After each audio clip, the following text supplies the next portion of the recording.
Bonsoir à tous, bienvenue. Comme je n'étais pas là la semaine dernière, ce qui est rare, mais je me permets de vous présenter tous mes vœux pour la nouvelle année au nom de l'Université populaire. Je suis à peu près certain que Florence Lafont, au nom du Volcan, l'a fait la semaine dernière.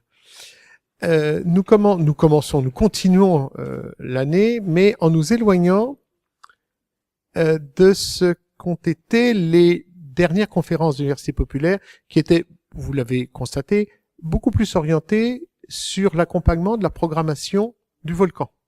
C'est un choix que nous avions fait cette année, de permettre aux artistes, en tout cas ceux qui le souhaitaient, s'exprimer sur leur art et répondre à vos questions par rapport à une thématique qui nous est chère cette année, qui est celle de l'innovation.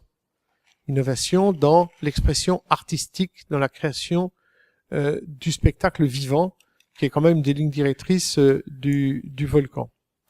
Et là, nous reprenons nos conférences, on va dire, peut-être un petit peu plus académiques, un petit peu plus universitaires, qui, pour celle de ce soir, s'inscrit dans une programmation qui a débuté il y a 11 ans avec l'Université populaire. C'est-à-dire que nous avons remis sur le devant de nos réflexions le corps. Mais un corps, aujourd'hui, qui va être celui des personnes qui vieillissent, des personnes qui ont des handicaps, des personnes qui ne peuvent plus totalement vivre comme nous pensons tous pouvoir le faire le plus longtemps possible.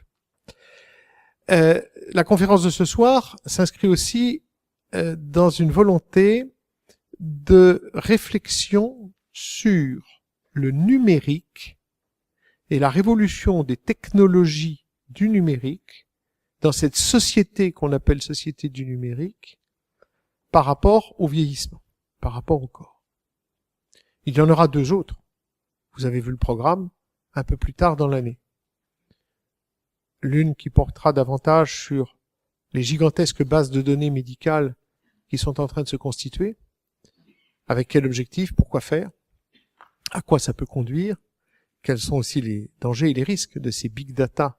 Et c'est un collègue à la fois médecin et professeur des universités, non pas en médecine, mais en informatique, qui nous fera cette conférence, Joël Colloque. Et puis il y aura un peu plus tard encore une autre conférence sur les robots de compagnie.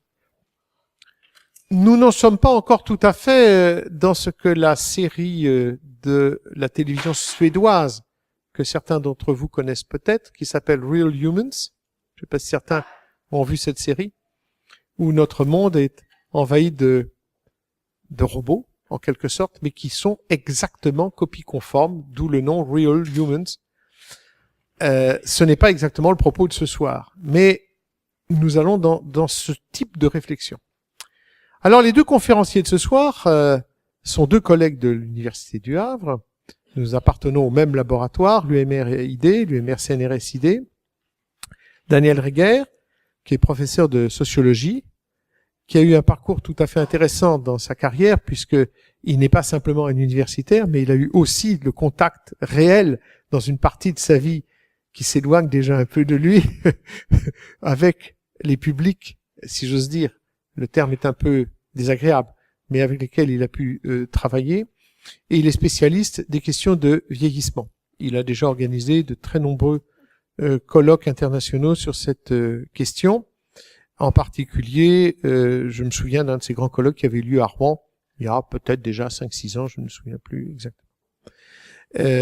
Son champ de réflexion porte sur la personne humaine par rapport au vieillissement.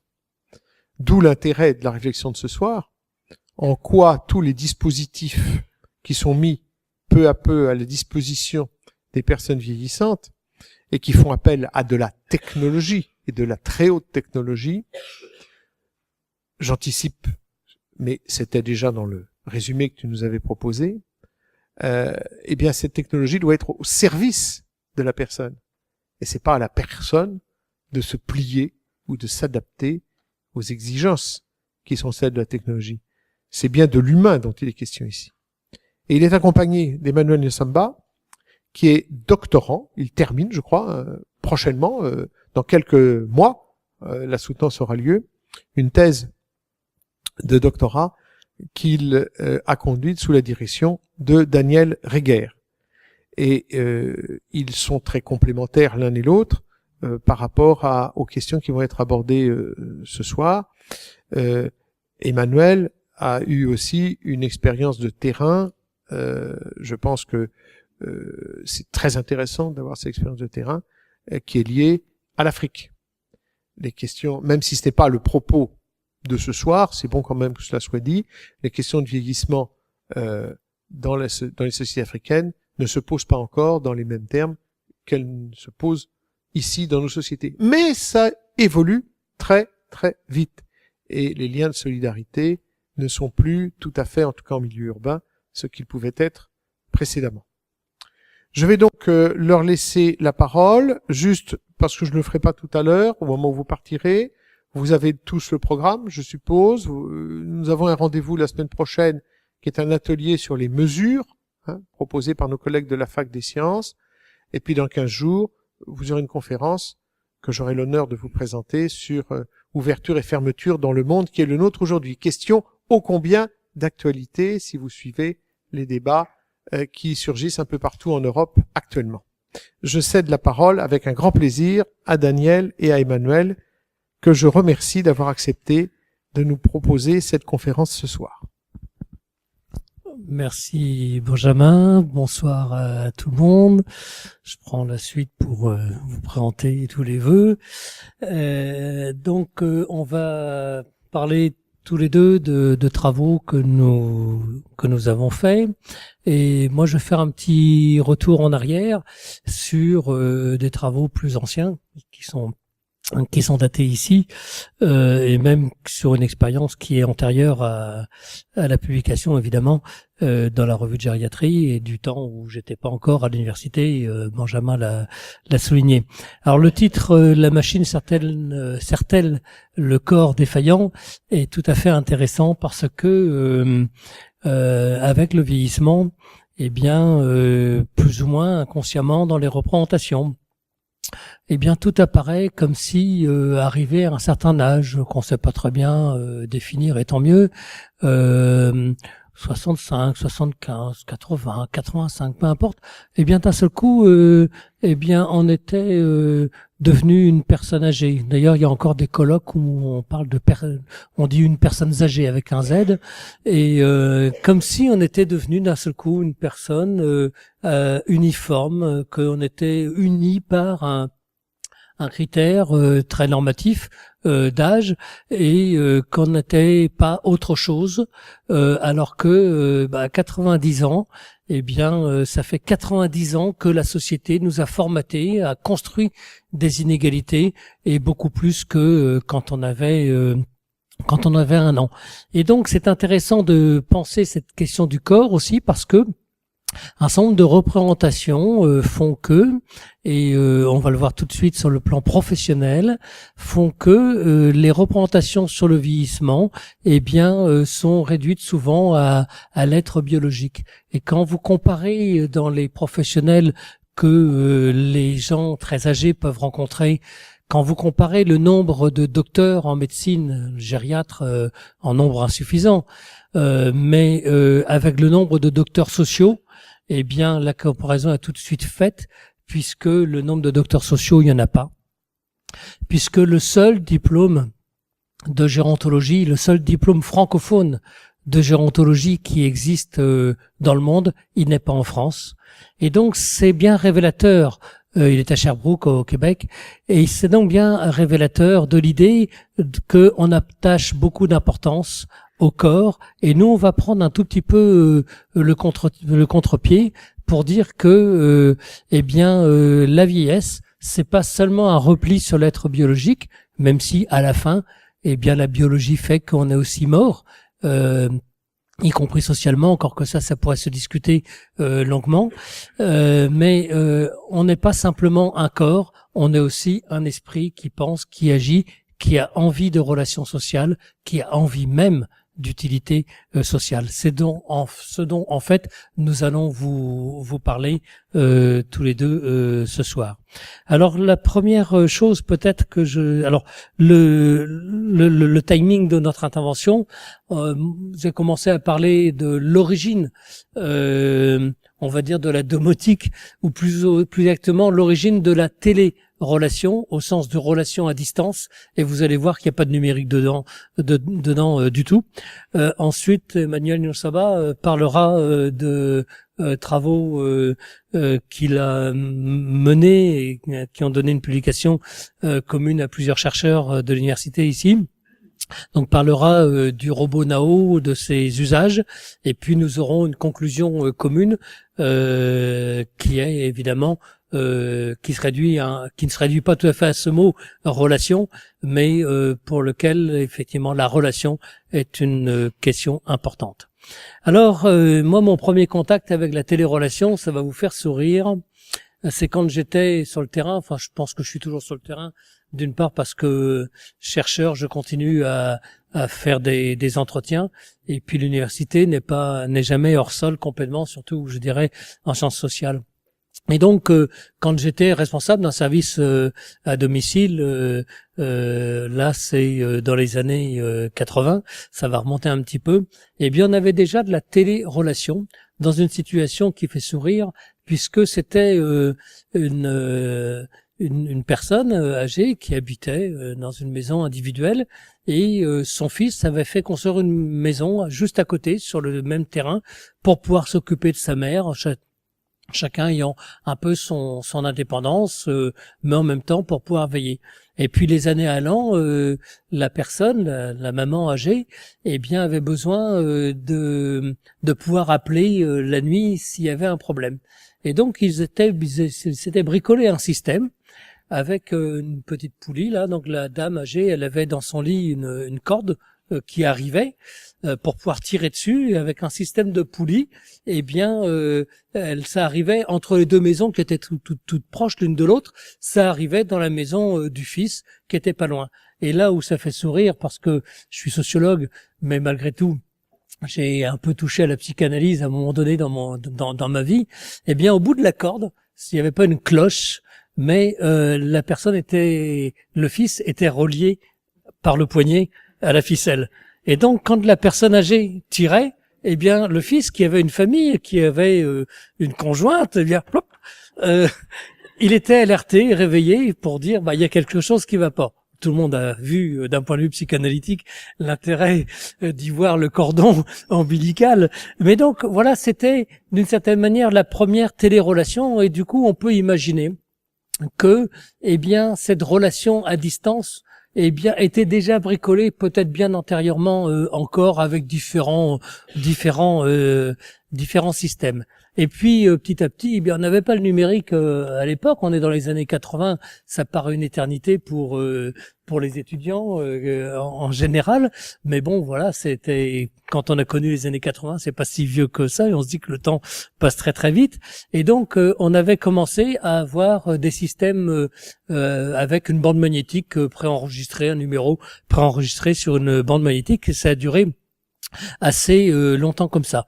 Bref, quand on avait la cloche, on avait en fait un aidant qui se reliait à un aimé. C'est-à-dire c'était une initiative généralement de l'aidant, mais c'était vraiment une relation entre l'aidant et l'aidé qui faisait qu'on arrivait à un dispositif.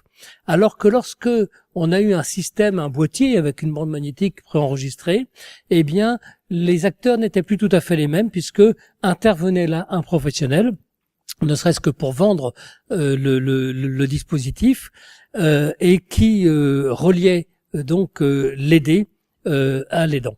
Quelques années plus tard, on a continué, et on a eu le voisinage qui est intervenu. Et là, on n'était pas relié directement à une personne, mais relié à une centrale d'écoute. C'est-à-dire qu'au lieu d'alerter, entre guillemets, un voisin ou la famille, eh bien, on alertait une centrale d'écoute. Et c'est encore un nouvel acteur qui est intervenu. Et donc, on est passé d'une relation de proximité, le voisinage, la famille, à une relation bien plus éloignée, et surtout, on est passé d'une relation tout simplement à une alerte. Et donc, ça modifie la nature de la relation, c'est-à-dire que le numérique, d'une part, l'acte commercial de vente d'un appareil modifie les acteurs qui entrent en scène et la nature de la relation, plus ou moins personnelle, plus ou moins dans le cadre d'une relation intime. Dans la même période, eh bien, on s'est aperçu qu'il y avait des travaux sur la question qu'on appelle aujourd'hui téléalarme, téléassistance, qu'on appelait déjà téléalarme, mais tous ces travaux, dans cette période-là, étaient tournés sur les questions de relations, le télécontact, l'appel au dialogue, et nous-mêmes, enfin moi-même avec un collègue qui passait sa thèse de médecine sur le sujet, on avait réfléchi à un dispositif que nous avions appelé du coup télérelation. Alors télérelation, c'était pas simplement un mot pour faire bien, c'était tout simplement parce qu'au lieu d'avoir un dispositif dit de téléalarme qui reliait la personne à une centrale d'écoute, à je ne sais trop où, à l'autre bout de la France ou peut-être même encore ailleurs, avec différents contrats d'assistance, etc. On avait mis en place ce système de télérelation, c'est-à-dire que c'est la personne qui choisissait, la personne âgée qui choisissait la personne à alerter. Et il y avait 3 numéros parce que la personne à alerter n'était pas un esclave et avait le droit de sortir, avait le droit d'être absent. Et donc, si la première personne alertée à alerter, n'était pas présente, ne répondait pas, c'était le deuxième numéro qui s'enclenchait, puis le troisième, et en fin de compte, nous avions une convention avec le SAMU, qui à l'époque acceptait tout à fait ce type de convention, de telle sorte que, in fine, il y a toujours un numéro qui réponde, et le SAMU avait le dispositif, était capable de lire quelle personne c'était, avait une petite fiche correspondante, et donc parce qu'à l'époque, effectivement, il y avait que le téléphone fixe, il n'y avait pas le téléphone mobile, c'est-à-dire que la première personne alertée aurait pu être alertée en étant en déplacement avec son téléphone portable. C'était pas le cas, donc il y avait plusieurs personnes. Et c'était la personne âgée qui choisissait la personne à alerter en premier. Et professionnel à l'époque, responsable d'un service d'aide à domicile et de 3 foyers logements, je conseillais toujours aux gens âgés de se brancher, de mettre en premier nom, non pas l'enfant le plus proche, apte à intervenir rapidement, mais quasiment l'enfant le plus éloigné. C'est-à-dire donner une chance, donner une possibilité à l'enfant éloigné, parfois habitant à l'autre bout du monde, de pouvoir intervenir et de pouvoir intervenir à distance pour dire t'en fais pas, il y a pas de problème, t'as tapé avec ton balai sur la téléalarme, ce qui était le cas dans 92% des cas, on va le voir un petit peu après, et pour sécuriser, puis pour avoir aussi bien, ça peut être aussi un prétexte pour discuter, pour avoir une petite conversation rapide. Et je me rappelle dans cet exemple-là, l'enfant habitait à Tokyo. Et ce qui était donc voilà, et la communication se faisait à l'époque déjà se faisait très très bien. Et donc et du coup en même temps, ça permettait de réinclure dans le dispositif de solidarité autour de la personne âgée l'enfant très très éloigné, et du coup de soulager l'aidant de proximité, en sachant que ça c'est quelque chose que chacun d'entre nous pouvons retenir. L'aidant de proximité, sa tâche est tout à fait ingrate. Parce que c'est lui qui est le témoin, c'est lui qui est le miroir de la difficulté de la personne âgée. Vous voyez, je fais une petite parenthèse encore d'un point de vue psy, parce que voilà, les gens en gérontologie, c'est pour ça qu'on fait de la gérontologie et pas uniquement de la sociologie. On découpe pas les gens avec d'un côté médical, de l'autre côté social, de l'autre côté psy, de l'autre côté je sais pas quoi. Et c'est un tout. Bref, la personne qui vient tous les jours aider ou fréquemment, c'est le miroir de la situation difficile, c'est le miroir de la dépendance. Et les gens âgés, comme tout le monde, comme chacun d'entre nous, quel que soit notre âge, nous n'aimons pas être une charge, nous n'aimons pas rendre dépendant. Et puis quand du coup l'enfant éloigné arrive, il y a que lui qui compte. Il y a que lui qui compte, et ce qui pose des problèmes dans la relation, Et du coup, c'est une très bonne chose. Vous voyez, le système de télérelation, du coup, intervient sur le dispositif de solidarité au sein de la famille pour aider la personne âgée. Comme quoi, la machine et la manière dont on se sert de la machine, la fonction que l'on veut faire remplir à la machine, ça se réfléchit. C'est pas que un acte commercial, c'est pas que un acte médical. C'est très très très très compliqué. C'est la raison pour laquelle, en France comme au Québec, nous avons aussi besoin de docteurs sociaux pour pouvoir faire des diagnostics sociaux compliqués sur ce type de situation. Donc voilà, nous sommes passés de la téléalarme à la télérelation, également parce que, eh bien, c'est une anecdote encore, une situation concrète. Les noms, évidemment, sont complètement empruntés. Le cas de Madame Garibaldi, parce que tout simplement elle habitait rue Garibaldi, comme ça moi je m'en souviens très très très bien. Et donc cette personne, c'était 3 personnes qui habitaient dans la même cage escalier et qui, l'une avait été trouvée décédée un matin, et donc les 2 autres personnes très contrariées, ils étaient vraiment très très amis. Et elle s'était venue me voir à mon bureau en me disant, dans le fond, nous, ça nous aurait fait plaisir de pouvoir aider, de pouvoir aussi pouvoir répondre au téléphone si elle avait pu nous appeler. Et donc, du coup, la télérelation rend service non seulement à la personne aidée, mais donne une utilité sociale à la personne aidante, mais y compris si la personne aidante a le même âge, voire est plus âgée, parce que pouvoir répondre au téléphone, encore c'est plus un combiné de téléphone qu'on a maintenant, mais pouvoir répondre au téléphone, eh bien c'est à la portée de beaucoup de gens, et du coup ça enclenche des dispositifs de solidarité entre des amis, entre des voisins. Donc le système de télérelation, c'est pas simplement un mot, c'est aussi une manière de faire et qui vise d'abord à recomposer des solidarités avec donc ces 3 intervenants. Les résultats de l'enquête que nous avions menée, c'est que d'abord c'était la famille qui était posée en première position, en premier numéro d'appel pour répondre aux appels de la personne. Autre élément, autre résultat que nous avions remarqué, c'est qu'il y avait eu 153 appels au SAMU, donc en 4e position, mais seuls 17 avaient entraîné une intervention.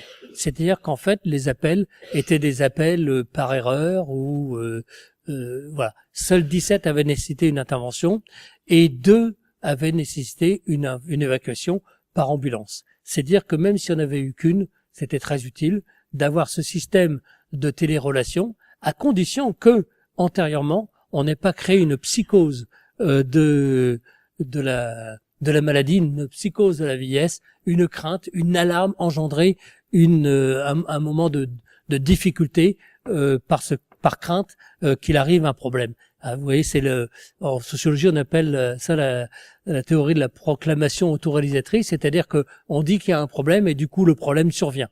Voilà. Alors il y a le même phénomène en psychologie également. Alors pour quelles raisons est-ce que les gens arrêtaient le système de télérelation? Eh bien, 31% étaient liés au décès à domicile. Ça veut dire que du coup, ça nous montre que le maintien à domicile jusqu'au bout est quelque chose de possible dans certaines circonstances. Contrairement à l'idée que nous avons aujourd'hui et à l'injonction des politiques publiques qui envisagent, dont l'objectif est le maintien à domicile le plus longtemps possible, ce qui est exactement synonyme de placement le plus tard possible. C'est-à-dire que nous sommes dans une société qui refuse le droit au logement, qui refuse le droit au domicile à des personnes une fois dépassé une certaine limite. Or, il est possible d'envisager un maintien à domicile jusqu'au bout avec certains dispositifs, et c'est vrai que c'est plus facile quand on est cohabitant, mais du coup, si on doit avoir une vie un petit peu collective, pourquoi pas faire du maintien à domicile dans les établissements d'hébergement collectif, en EHPAD, en foyer logement. Il y a des choses qui sont tout à fait possibles, notamment dans les foyers logements. Malheureusement, on voit trop souvent des foyers logements se fermer un petit peu partout en France, alors que ce sont des établissements dans lesquels les gens ont leur mobilier, etc. Et on peut faire du vrai maintien à domicile jusqu'au bout. Et puis, malgré tout, on avait 23% de personnes qui arrêtaient parce qu'elles entraient en maison de retraite. Nous n'avons pas le détail, évidemment, des situations. D'une certaine manière, c'était des gens qui rentraient plus tardivement et qui, du coup, rentraient dans un établissement très, très, très tardivement. Et il ne fallait pas qu'elles s'attendent dans ces conditions-là à rentrer dans une maison de jeunes. C'est-à-dire que, rentrant très tardivement, en étant déjà en très grande difficulté, les personnes présentes dans l'établissement étaient rentrées forcément avant et du coup en difficulté plus grande. C'est le choix des personnes. Il est parfaitement respectable. Mais en même temps, on doit le savoir. Mais ce que je veux dire par là, c'est que la télérelation, la téléalarme et tous ces dispositifs, ils peuvent servir un projet de vie, rentrer pas trop tard quand on peut encore s'adapter, ou ils peuvent servir un autre projet de vie, rentrer dans un établissement le plus tard possible, et du coup entrer dans un établissement où il n'y a que des personnes dépendantes, ou au contraire servir un autre projet de vie parce que on sait que les conditions sont réunies pour faire ce pari-là d'un maintien à domicile jusqu'à la fin de ses jours.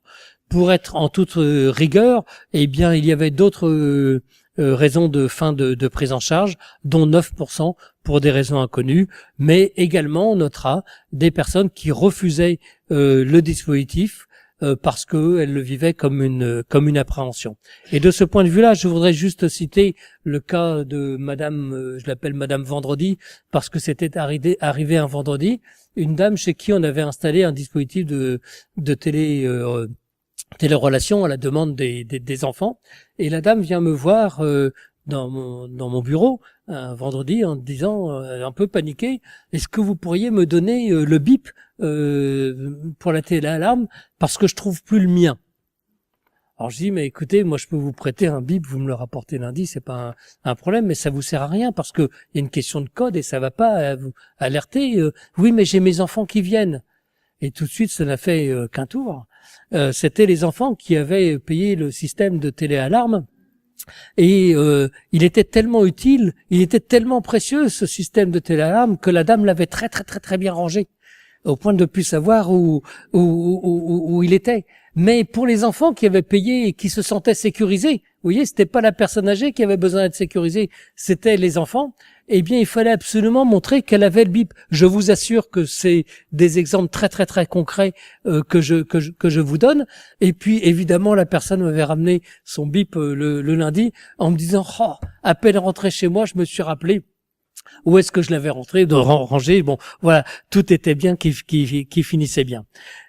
Également, dans les résultats, eh bien, on a une durée moyenne d'utilisation qui est d'un petit peu plus d'un an. Et un jour pour certaines utilisations, 33 mois pour d'autres utilisations, et beaucoup des appareils rendus avant la fin de la première année.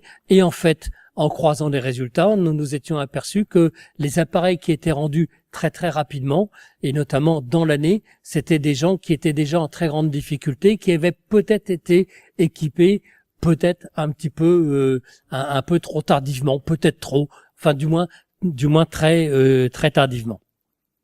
Voilà, les résultats sont résumés ici et je vais m'arrêter. J'ai beaucoup de choses encore à dire, mais je veux laisser la parole à Emmanuel Nosaba, notamment sur des questions beaucoup plus récentes de domotique qui sont tout à fait essentielles, pour vous dire qu'en fait, les personnes connectées étaient en première position, on a les chiffres ici, les enfants, que les voisins rentrent en piste et que la relation familiale est tellement forte dans notre société, contrairement à parfois à ce que l'on veut laisser dire, il n'y a plus de solidarité entre les générations, etc., que, en troisième position, certaines personnes ne se branchaient pas tellement elles étaient attachées à ce que ce soit les enfants qui interviennent en première ou en deuxième position.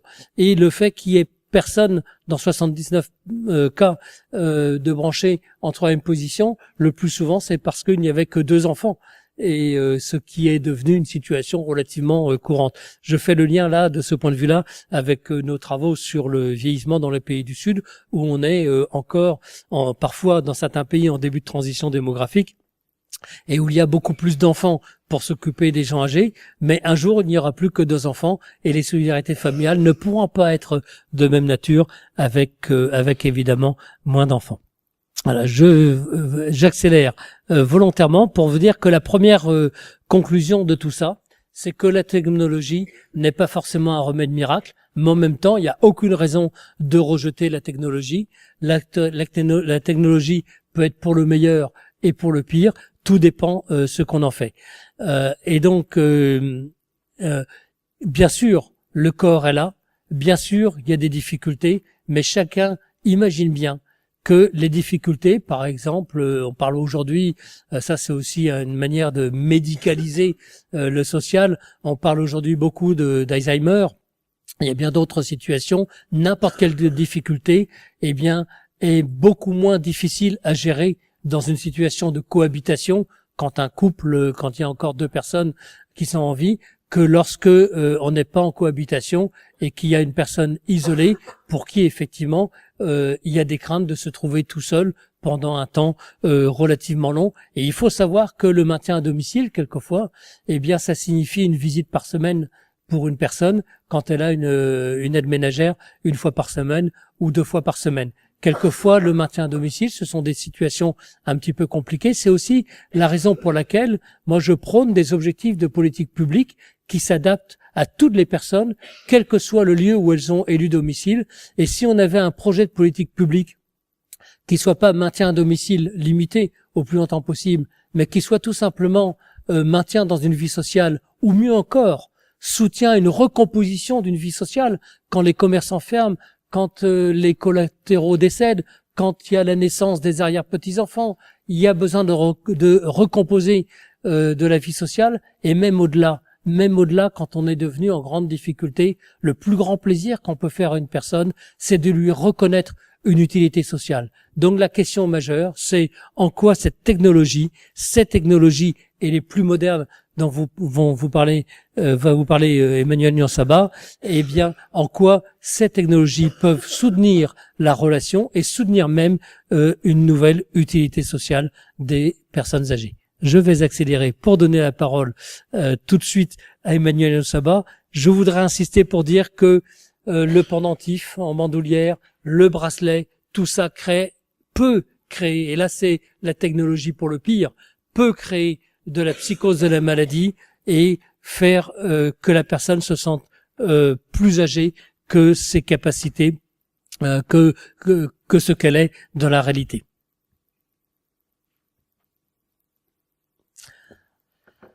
Manu, je te laisse la parole.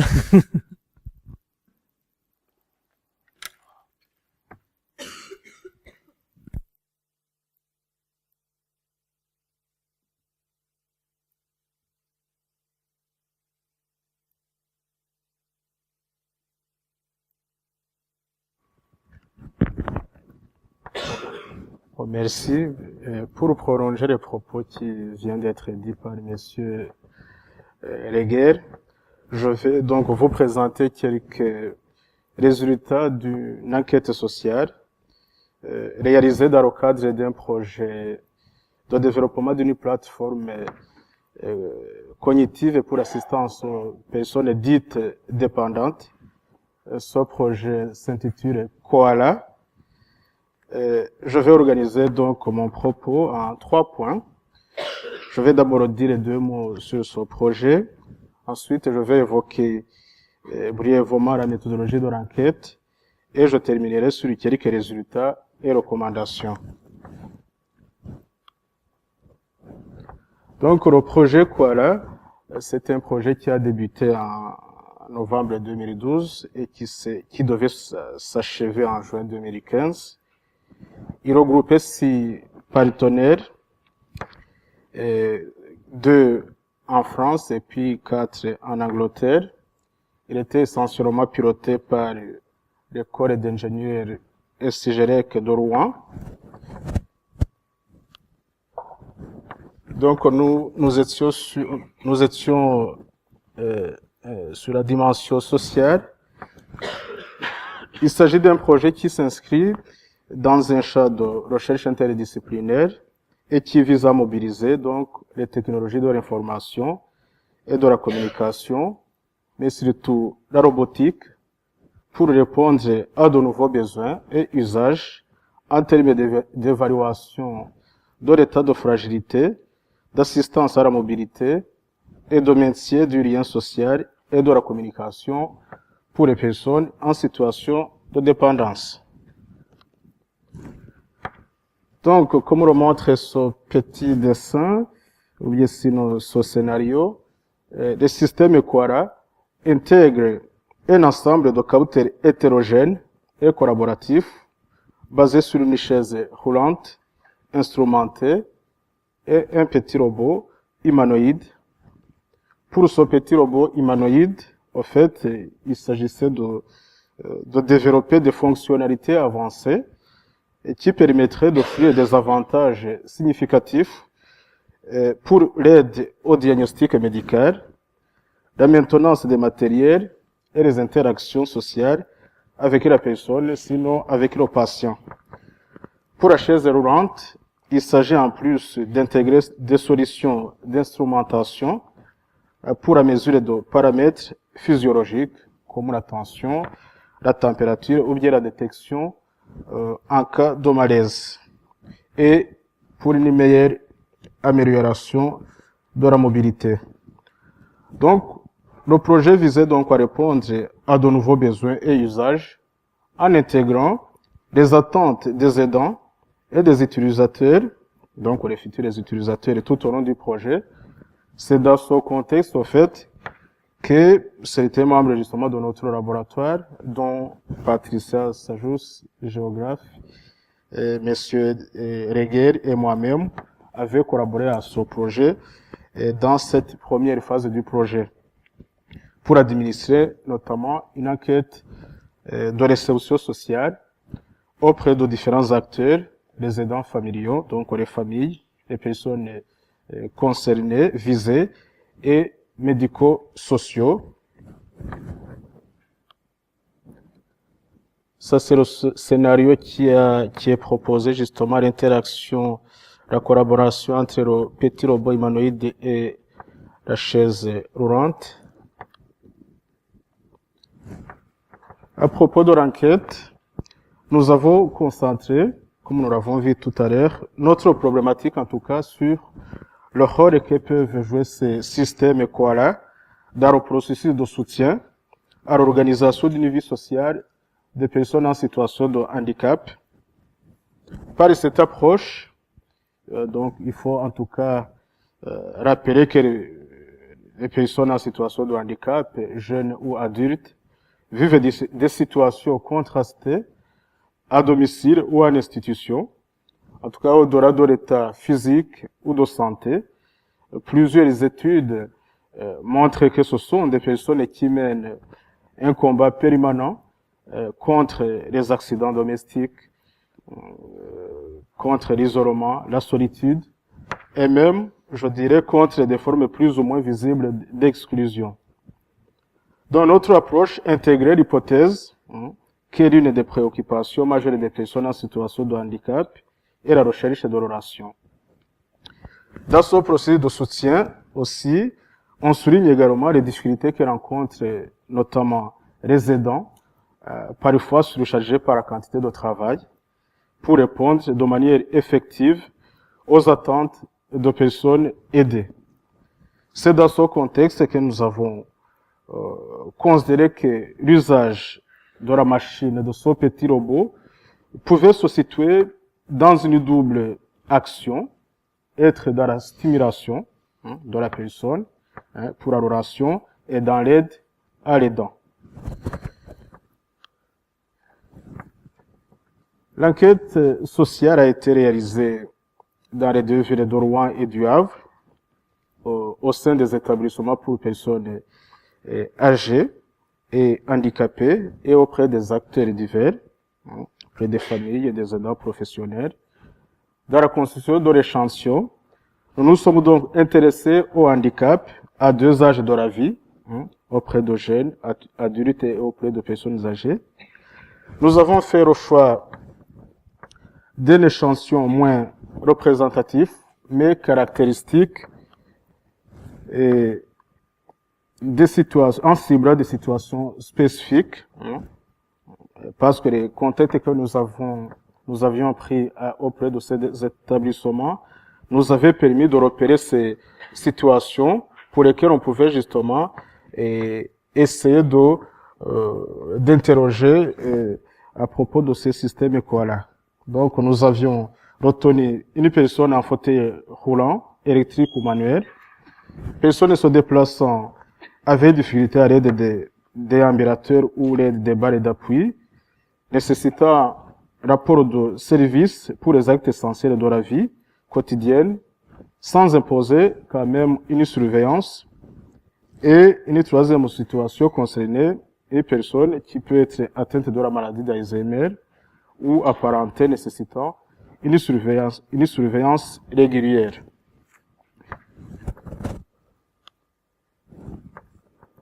Pour cette enquête, nous avons donc réalisé des entretiens semi-directifs et nous avons aussi mené des observations directes au moment de l'enquête. L'objectif de l'entretien visait à poser le contexte spécifique des personnes visées, c'est-à-dire observer l'inclusion sociale, comment les personnes visées s'organisent-elles à la maison, chez elles, les activités au quotidien, et les occupations, les déplacements, ainsi de suite. Préciser l'environnement de vie, l'équipement de mobilité, s'ils ont des fauteuils ou pas, de communication, quel type d'outils utilisent-ils, des difficultés à domicile par rapport au logement, des rituels, ainsi de suite, et présenter et échanger, surtout autour de ces systèmes COARA. Nous avons par exemple voulu savoir, pendant ces enquêtes, comment et à quel moment de la journée, en l'absence de l'aidant, le robot peut contribuer à l'assistance de la personne. En fait, pour les entretiens, nous avons préféré en tout cas ne pas faire beaucoup d'entretiens. La technique que nous avons utilisée a consisté à ne pas faire beaucoup d'entretiens avec les personnes qui étaient visées, mais plutôt à faire davantage avec les aidants. Et c'est pour cela que nous avons, autour de la personne, nous avons essayé d'interroger au moins 3 à 4 personnes, auxiliaires de vie et des soignantes, infirmières et membres de famille, et y compris aussi la personne aidée. Donc, j'arrive à quelques résultats de cette étude. À partir de la connaissance de situations du quotidien des personnes interrogées, l'étude a cherché au fait à rapprocher ces situations des propositions techniques des systèmes ECOALA. L'enquête a donc permis de nourrir un cahier de charges techniques pour des scénarios d'usage autour de grandes thématiques qui avaient été retenues par les membres de COARA. Ces thématiques concernent la promotion de la communication, l'aide à la mobilité, le suivi de l'état de santé et la détection des anomalies.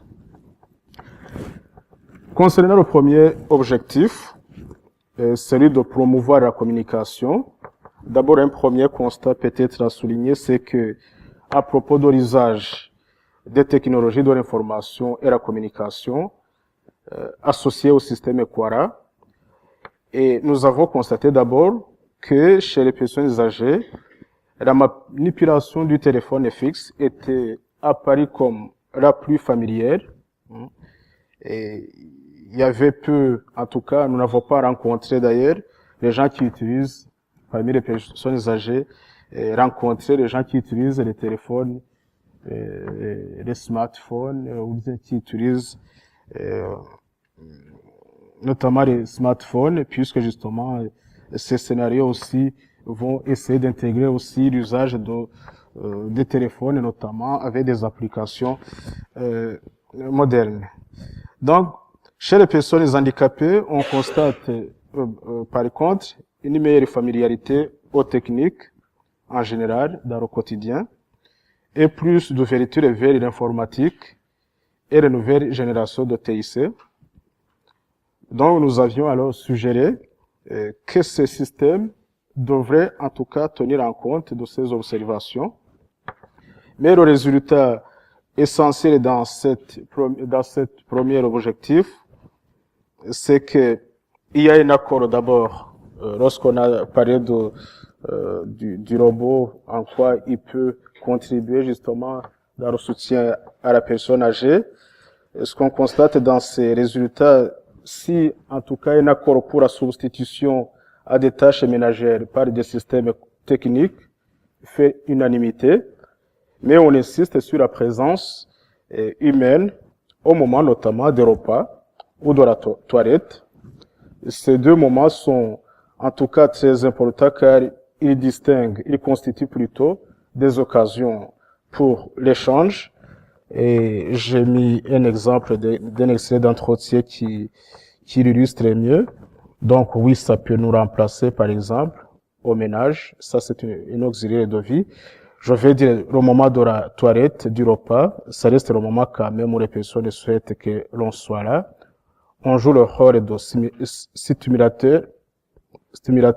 Si la personne n'a pas envie de manger, on va lui parler un peu et du coup, on va lui donner une cuillère.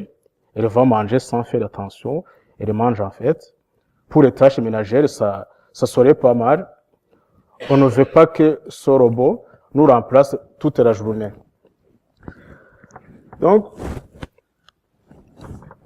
concernant l'objectif de favoriser ou bien améliorer la mobilité, le fauteuil roulant a été considéré comme la réponse principale pour le projet Koala.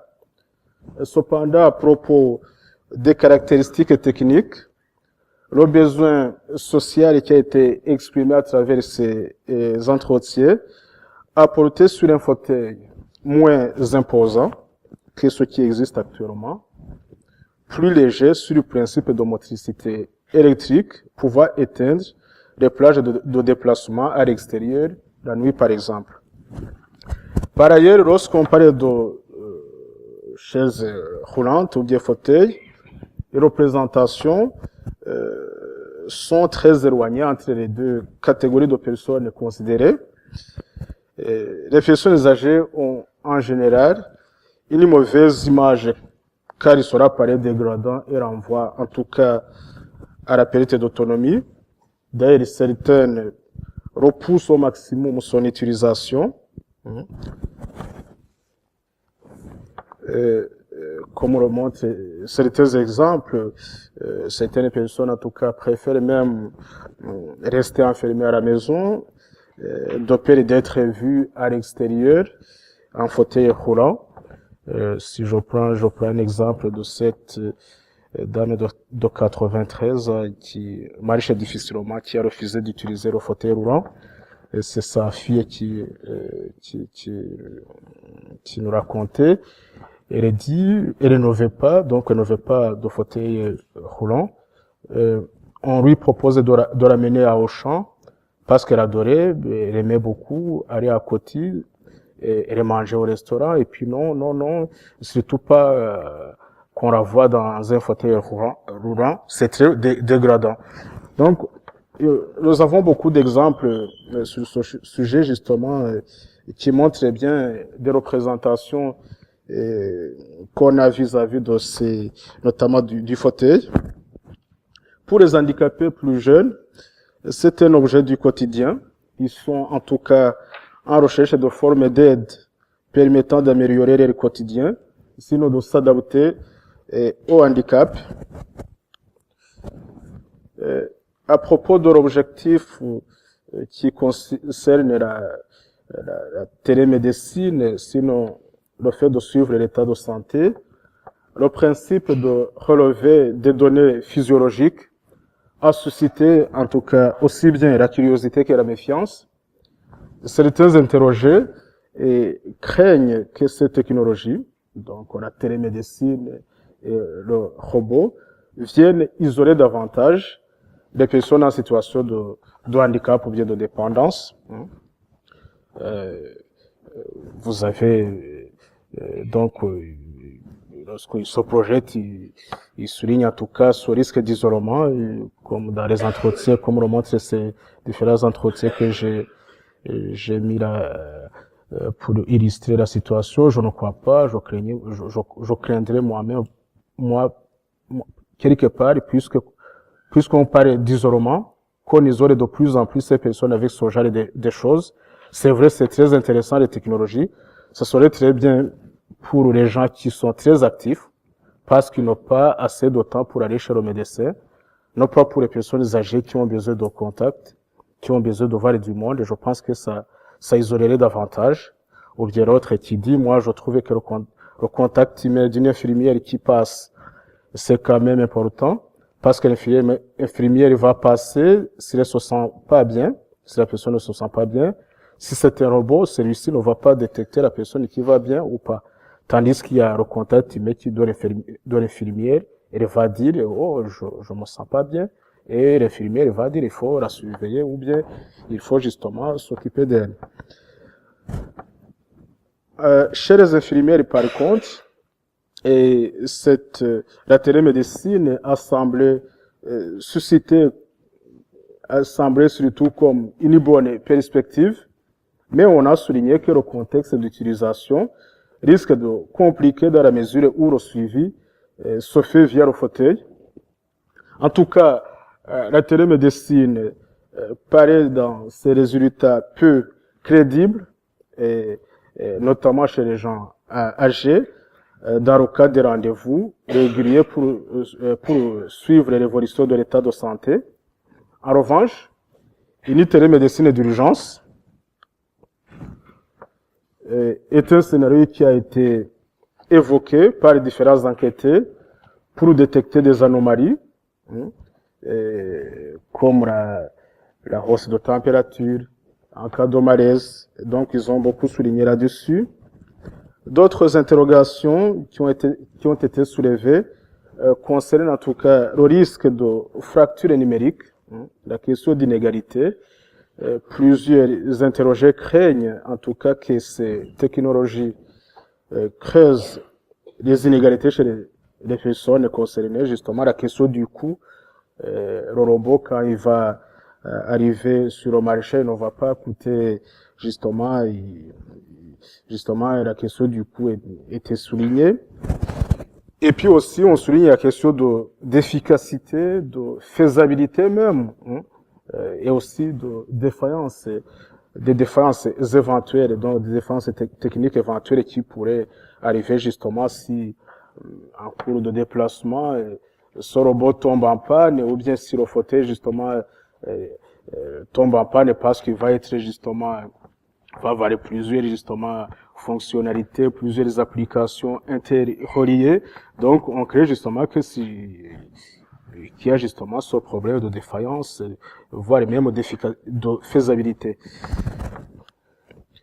Donc, le quatrième objectif, qui est le dernier objectif dans ce projet, c'est celui de détecter d'autres types d'anomalies. C'est la logique qui a été exprimée. La détection par le système Equara doit être accrue sur les temps où les personnes dépendantes, donc en situation de dépendance, sont en tout cas seules. Les entretiens le soulignent bien, les gens qui insistent sur le fait, oui, pourquoi pas si ma mère est toute seule dans la maison et que je suis pas là, pourquoi pas si ça peut contribuer justement à alerter en cas de problème. Comme cette dame qui disait, intéressant, mais si maman allait être dans son appartement, parce qu'elle vit dans un foyer logement, le fait que ça fasse une alerte, c'est comme un système pour les voitures un peu pareil, des caméras. Moi, j'accepterais tout de suite tout ce qui pourrait aider pour améliorer la vie de ma mère. Nous, on est oui, on est d'accord, ma sœur est comme moi, mais si elle dit non, même si elle dit non, nous, on dit oui.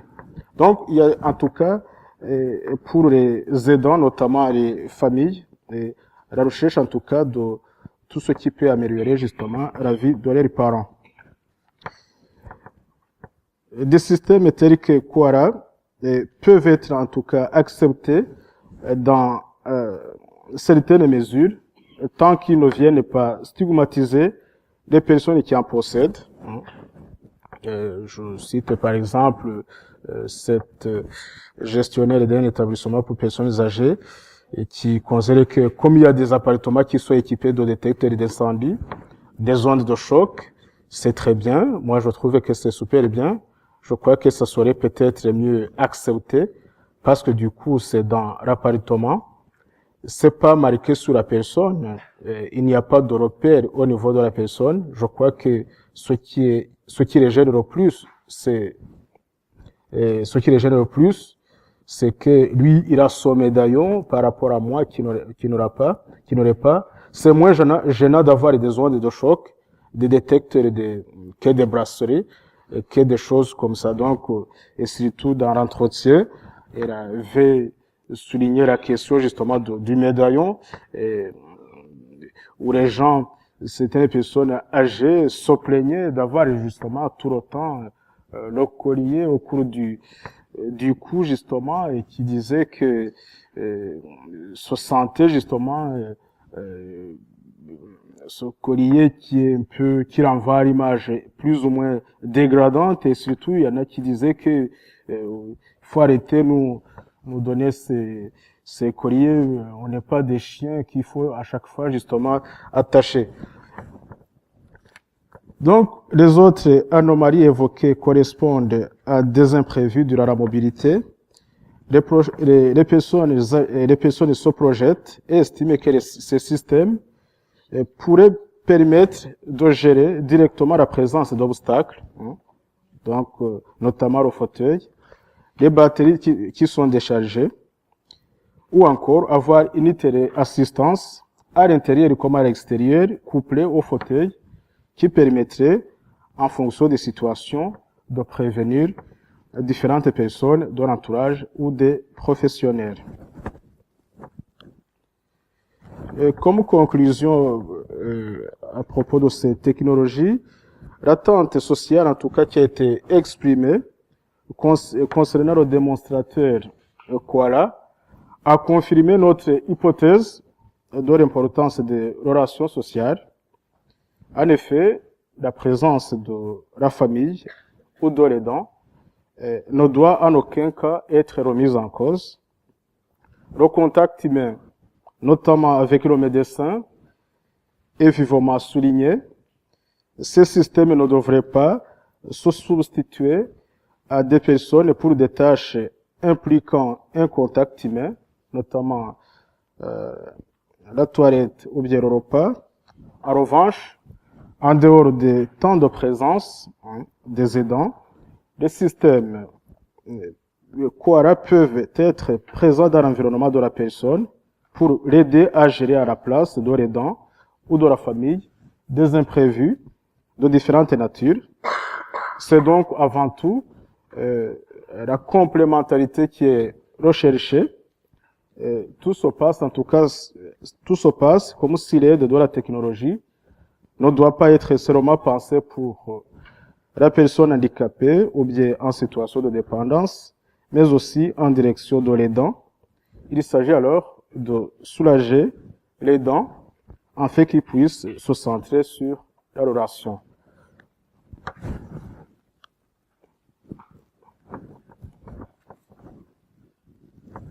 On va vous proposer une petite conclusion générale dans trois domaines. D'abord théorique, méthodologique et pratique, parce que on ne rechigne pas à ce que les travaux de recherche soient utiles socialement pour la population. Donc d'un point de vue théorique, eh bien on montre que dans le fond le rôle de la science, c'est pas toujours de découvrir des objets nouveaux à observer, mais simplement de regarder de façon nouvelle ce que en fait on a tous devant les yeux. Cette citation de Arthur Schopenhauer est intéressante parce que on voit apparaître une nouvelle technologie, on voit apparaître un nouvel événement social où on voit tout simplement on perçoit quelque chose qu'on avait devant soi, et il y a plusieurs manières à chaque fois de regarder ce que l'on a devant soi. Je dis toujours que il y a la focale plus ou moins grossissante avec laquelle on va regarder. Il y a aussi la manière de regarder le plan que l'on va avoir, de quel côté, etc. Ce qui vaut ici pour les sciences sociales vaut évidemment pour toutes les sciences. Et je crois que c'est important de se dire, quand on se pose une question, eh bien, avant de se précipiter pour répondre à une question, de se poser la question du sens de cette question. Est-ce que dans le fond, on se pose la bonne question? Le deuxième élément, d'un point de vue un peu théorique, c'est que le point de vue crée l'objet. C'est-à-dire que, en fait, la position sociale que l'on occupe va engendrer des conclusions.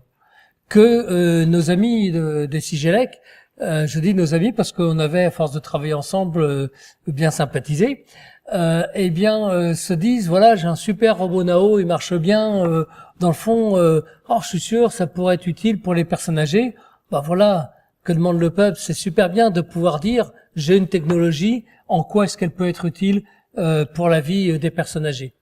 Mais nous, malgré tout, on répond à ça en disant, mais nous, notre question, elle ne part pas de la technologie pour voir en quoi elle est utile aux personnes âgées, même si c'est très bien déjà de poser cette question-là, mais nous, on part des personnes âgées pour dire, de quelle technologie est-ce qu'on a besoin et pourquoi faire. Et du coup, voilà, dans les remarques que l'on peut avoir, et que moi j'ai eu parfois avec des techniciens qui me vantaient leur appareil, je dis, mais pour nous, ce qui est important pour les personnes âgées, eh bien, c'est la relation. Mais oui, mais pas de problème, notre petit robot Nao, il sait parler. Et il sait parler, vous êtes arrivé à Bréauté-Belleville, une minute d'arrêt. C'est pas de ça que les gens âgés, et personne d'ailleurs, a besoin. Ce dont on a besoin, c'est de la relation avec les personnes que l'on connaît, avec qui on a l'habitude. Et en revanche, on peut observer, à force d'enquête, à force d'être sur le terrain, on peut observer des problèmes, des vrais problèmes qui sont importants pour les gens âgés. Et chacun connaît un vrai problème qui est important pour les personnes âgées quand on aborde la question liée à l'incontinence, liée au rapport intime au corps. Eh bien, si, comme j'ai entendu dans un pays qu'on pourtant on admire, c'était le Québec, quand j'ai entendu le ministre de la Santé et des Services sociaux dire, dans le fond, après tout, les enfants, c'est les parents qui les ont changés quand ils étaient petits, et il n'y a pas de raison que, à leur tour, ils ne viennent pas en solidarité avec leurs parents âgés pour les changer. C'est pas pareil. Et c'est pas pareil, c'est extrêmement difficile pour celui qui va changer la couche, et encore une fois, c'est un sujet d'actualité, mais encore une fois, ça retombe toujours sur les mêmes, sur les filles, parfois les belles filles. Mais ça, c'est difficile pour l'enfant de changer une couche de son parent âgé, mais c'est honteux, c'est humiliant pour la personne âgée qui subit ça. Et donc là, il faut bien se dire, faut bien se poser la question de quel service est-ce qu'on a besoin. Et si on pose cette question-là, évidemment, on n'a pas immédiatement la réponse. Le robot Nao va le faire, mais au moins on va recentrer la question sur les besoins, oui, des personnes âgées. Et donc tout ça pour dire que, en conclusion, le point de vue respectif du sociologue, du médecin, du psychologue, du domoticien, engendre chacun pour soi son objet d'étude, mais en même temps, les questions sociales doivent être regardées avec l'intégralité des disciplines, d'où l'importance d'une approche multidisciplinaire, d'ailleurs, que nous avons nous-mêmes dans notre laboratoire ID Le Havre, qui remplace le CIRTA, il n'y a que le nom qui a changé, qui est d'abord un laboratoire multidisciplinaire ou interdisciplinaire. Autre conclusion de tout ça, c'est une conclusion d'un point de vue méthodologique. D'abord, pour attacher de l'importance à la parole de l'acteur.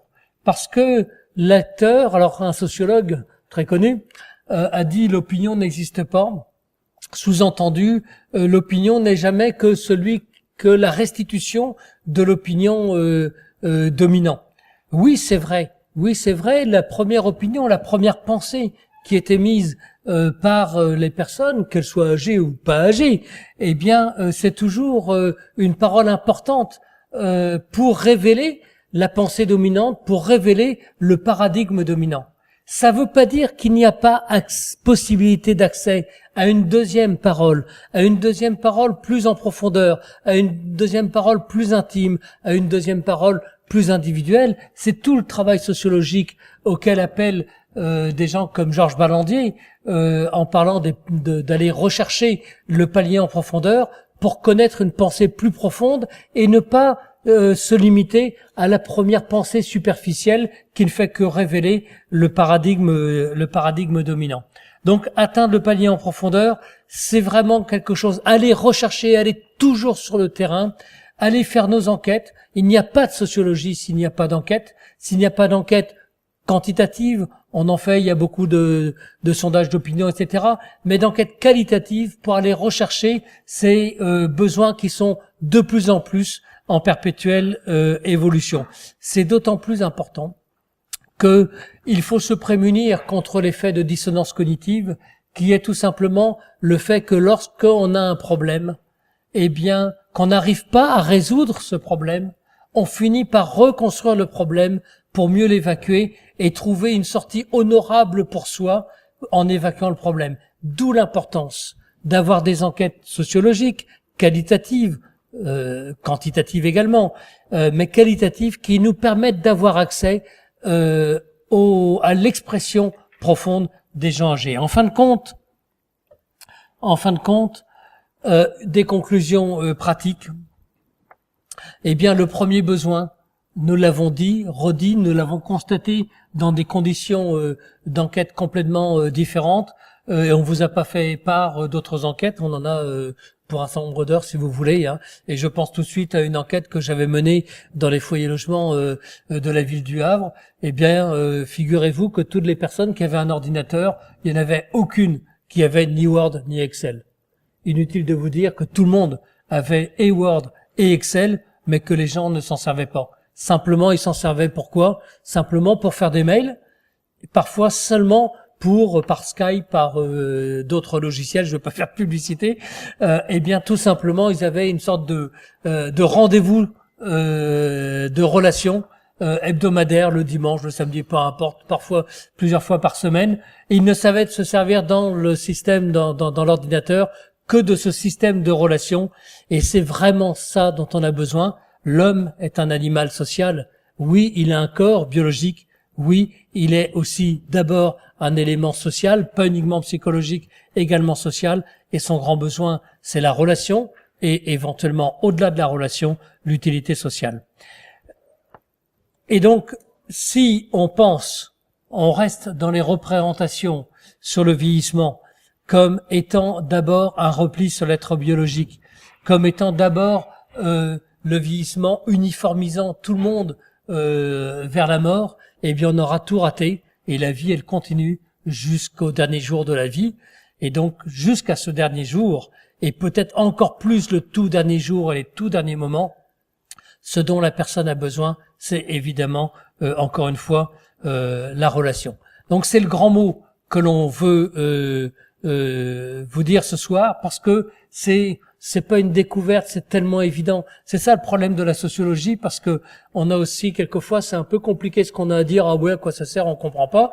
Et puis quelquefois, eh bien, on met à jour des évidences, et on dit, bah si c'est pour nous dire ça, on le savait déjà. Bah oui, on le savait déjà, mais tant mieux si on peut le redire par le résultat de nos enquêtes. Le grand besoin et la grande réforme qu'il pourrait y avoir dans nos politiques publiques, ça n'est certainement pas un objectif normatif qui est le maintien dans un espace, mais un objectif qui s'applique à toutes les personnes, quel que soit le lieu où elles ont élu domicile, quelles que soient leurs conditions sociales, quelle que soit leur situation matrimoniale, et je pense notamment de solitude liée au veuvage, eh bien le grand besoin de ces personnes, c'est au-delà de la relation, le sentiment d'utilité sociale. La dernière diapo est importante également. Merci de votre attention. Mais surtout, vous avez la parole et n'oubliez pas le micro parce que tout est enregistré.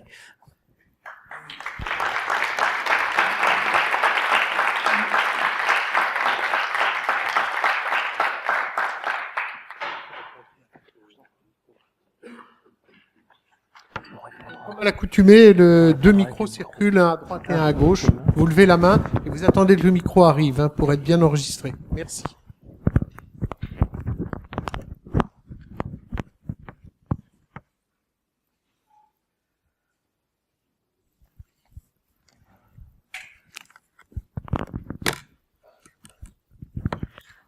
Merci, bonsoir. C'est une question pour Monsieur Emmanuel. Je suis là.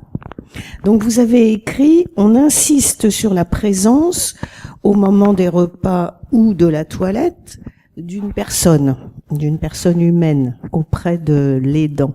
Mais qu'est-ce qu'il peut y avoir d'autre de possible? Il peut pas y avoir un appareil pour faire la toilette de la personne aidée.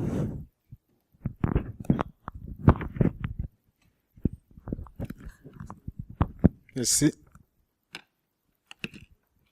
Merci. Justement, la question, c'était qui a été soulevée d'ailleurs par justement ces aidants, parce qu'il s'agissait d'analyser justement le discours de ces gens sur quoi ils insistent réellement. Effectivement, il y a des gens qui peuvent carrément accepter que la machine justement remplace justement fasse certaines tâches comme la toilette et assiste la personne justement à l'absence justement de l'aidant professionnel ou bien aidant familial. Mais ce qui ressort dans ces résultats justement, c'est la dimension relationnelle que la personne aidée entretient avec l'aidant. Donc, les aidants, en tout cas, insistent sur cet aspect, en tout cas, de relation, même pendant, justement, le repas. J'ai donné un exemple en montrant que, justement, il y a des fois, les gens ne ferment pas, peut-être, ou bien n'ont même pas envie de manger, mais la personne, quand même, arrive à inciter, à stimuler pour que, justement, la personne puisse au moins manger une ou deux cuillères. Donc, du coup, s'il y avait ce petit robot, justement, donc le robot, justement, ne fera pas ce travail d'incitation, d'encouragement. C'est dans cette dimension, justement, dans cette approche que les aidants, justement, insistent sur cet aspect relationnel. Sinon, il peut y avoir exactement les gens qui acceptent, justement, que justement peut-être le robot, ce petit robot remplace même pour justement des actes comme la toilette. Alors, il y a des machines, je ne sais pas très bien comment on peut les imaginer, mais il faut être très ouvert à toutes les imaginations parce qu'il peut se passer des choses. Et il y a quelque chose qu'on n'imaginait pas il y a quelques années, mais peut-être que ça va se produire très très très rapidement pour chacun d'entre nous quand on va être dans cette situation-là. Aujourd'hui, eh bien, quand le médecin il se déplace de moins en moins, donc on va chez le médecin. Puis quelquefois, on va à l'hôpital ou faire des examens. Et puis peut-être que dans quelques années, peut-être assez rapidement, eh bien, il y aura un cabinet médical qui appuiera sur un petit bouton qui s'appelle Google Maps ou je sais pas quoi, et qui nous enverra une voiture à domicile. Que là, on montera dans la voiture, il y aura pas de chauffeur, elle nous ramènera faire les examens. Or, aujourd'hui, ce qui se passe dans une ambulance ou une voiture ou un taxi, eh bien, il se passe autre chose que du transport. Et quand j'écoute les gens âgés, quand je fais des entretiens, et j'avais encore un témoignage, c'était pas vraiment un entretien, donc une valeur scientifique un petit peu limitée, mais c'était simplement un mail qu'on me transmettait, enfin dont j'avais connaissance, et les personnes âgées, sans doute 85-90 ans, racontaient à leur petits-enfants, eh bien demain on va, c'est dans la région ici, demain on va à Fécamp voir je sais plus quel médecin, après-demain on va à Mono faire l'examen de ceci, et puis après on va également je ne sais plus où voir un autre bon. Et donc derrière ça, eh bien il y a une première interprétation qui est de dire voilà, dans le fond on est en situation de gens qui opèrent un repli sur l'être biologique parce que quand ils décrivent leur journée et ils disent qu'est-ce qu'on s'ennuie, point d'exclamation, et c'était du 2e degré. Là, c'est pour dire qu'ils étaient vraiment très très très occupés. Et donc on peut avoir une première interprétation parce que nous c'est nos grilles de lecture en disant ben voilà, cette personne quand elle raconte sa journée, eh bien ce ne sont que des rendez-vous médicaux. Et donc, du coup, il y a une sorte de repli sur l'être biologique. Mais s'il y avait repli sur l'être biologique, elle raconterait plutôt « je me suis levé, j'ai mangé, j'ai dormi ou j'ai fait la sieste, etc. » Bon, et donc c'est que derrière ça, il y a autre chose. Et derrière ça, il y a évidemment de la relation. Alors, on peut aussi avoir un jugement de valeur, un stigmate. Ah oui, ces gens âgés, ces nantis qui utilisent les moyens de la sécurité sociale alors qu'il y a tant de malheurs par ailleurs.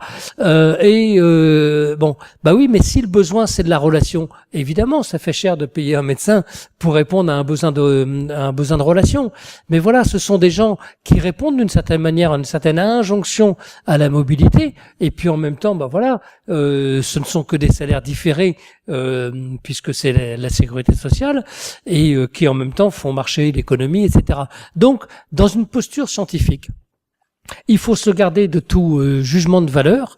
Et pour revenir à la question qui était posée, on voit bien ici que de la technologie, en l'occurrence une voiture qui va transporter les gens sans aucun chauffeur d'un endroit à un autre, va pas forcément répondre aux besoins des gens. Et je constate aussi, puisque je suis aussi sur ce type de terrain parfois, eh bien, il y a pas mal d'établissements, des foyers logements, des maisons de retraite qui ont un minibus. Eh bien, ce qui se passe dans le minibus, je vais vous dire, alors, faut pas me faire dire ce que j'ai pas dit. Je veux surtout pas infantiliser les personnes âgées, mais ce qui se passe dans le minibus, c'est un petit peu comme lorsque les enfants racontent leur sortie scolaire. Alors, c'était bien la sortie scolaire, t'es allé au musée. Ah oui, qu'est-ce que c'était bien. On a fait le tour en bus, on était avec les copains, on a joué dans le bus.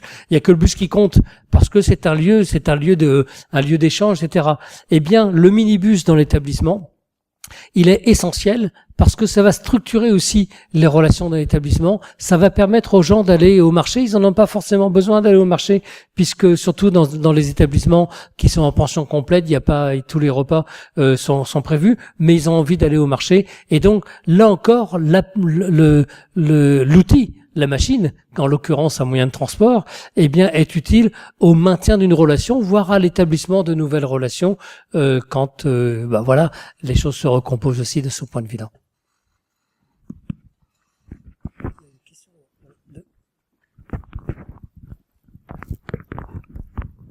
Bonsoir. Je suis en contact avec des gens dépendants au niveau de la mobilité, mais pas du tout au niveau de l'intellect dans ma famille. Et en fait, j'aurais voulu savoir si le système donc de robots, les robots sont faits avec la personne qui est dépendante. Enfin, je veux dire si c'est réfléchi avec la personne. Voilà. Vous voyez ce que je veux dire ou pas? Oui. Voilà, si c'est conçu, je pense que tous les robots sont très personnalisés, mais oui. Si c'est très conçu avec la personne. Je pense que la réponse est dans la question.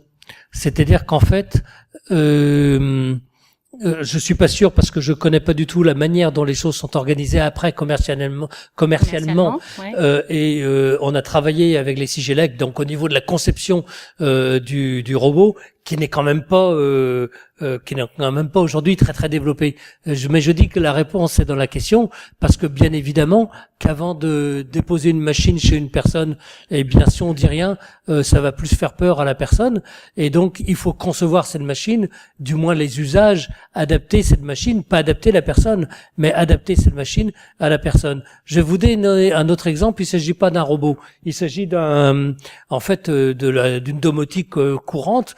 Ce qui est en train de devenir un petit peu à la mode, c'est de poser chez les gens des petites lumières qui vont s'allumer au fur et à mesure qu'ils vont marcher pour passer de la chambre aux toilettes en pleine nuit.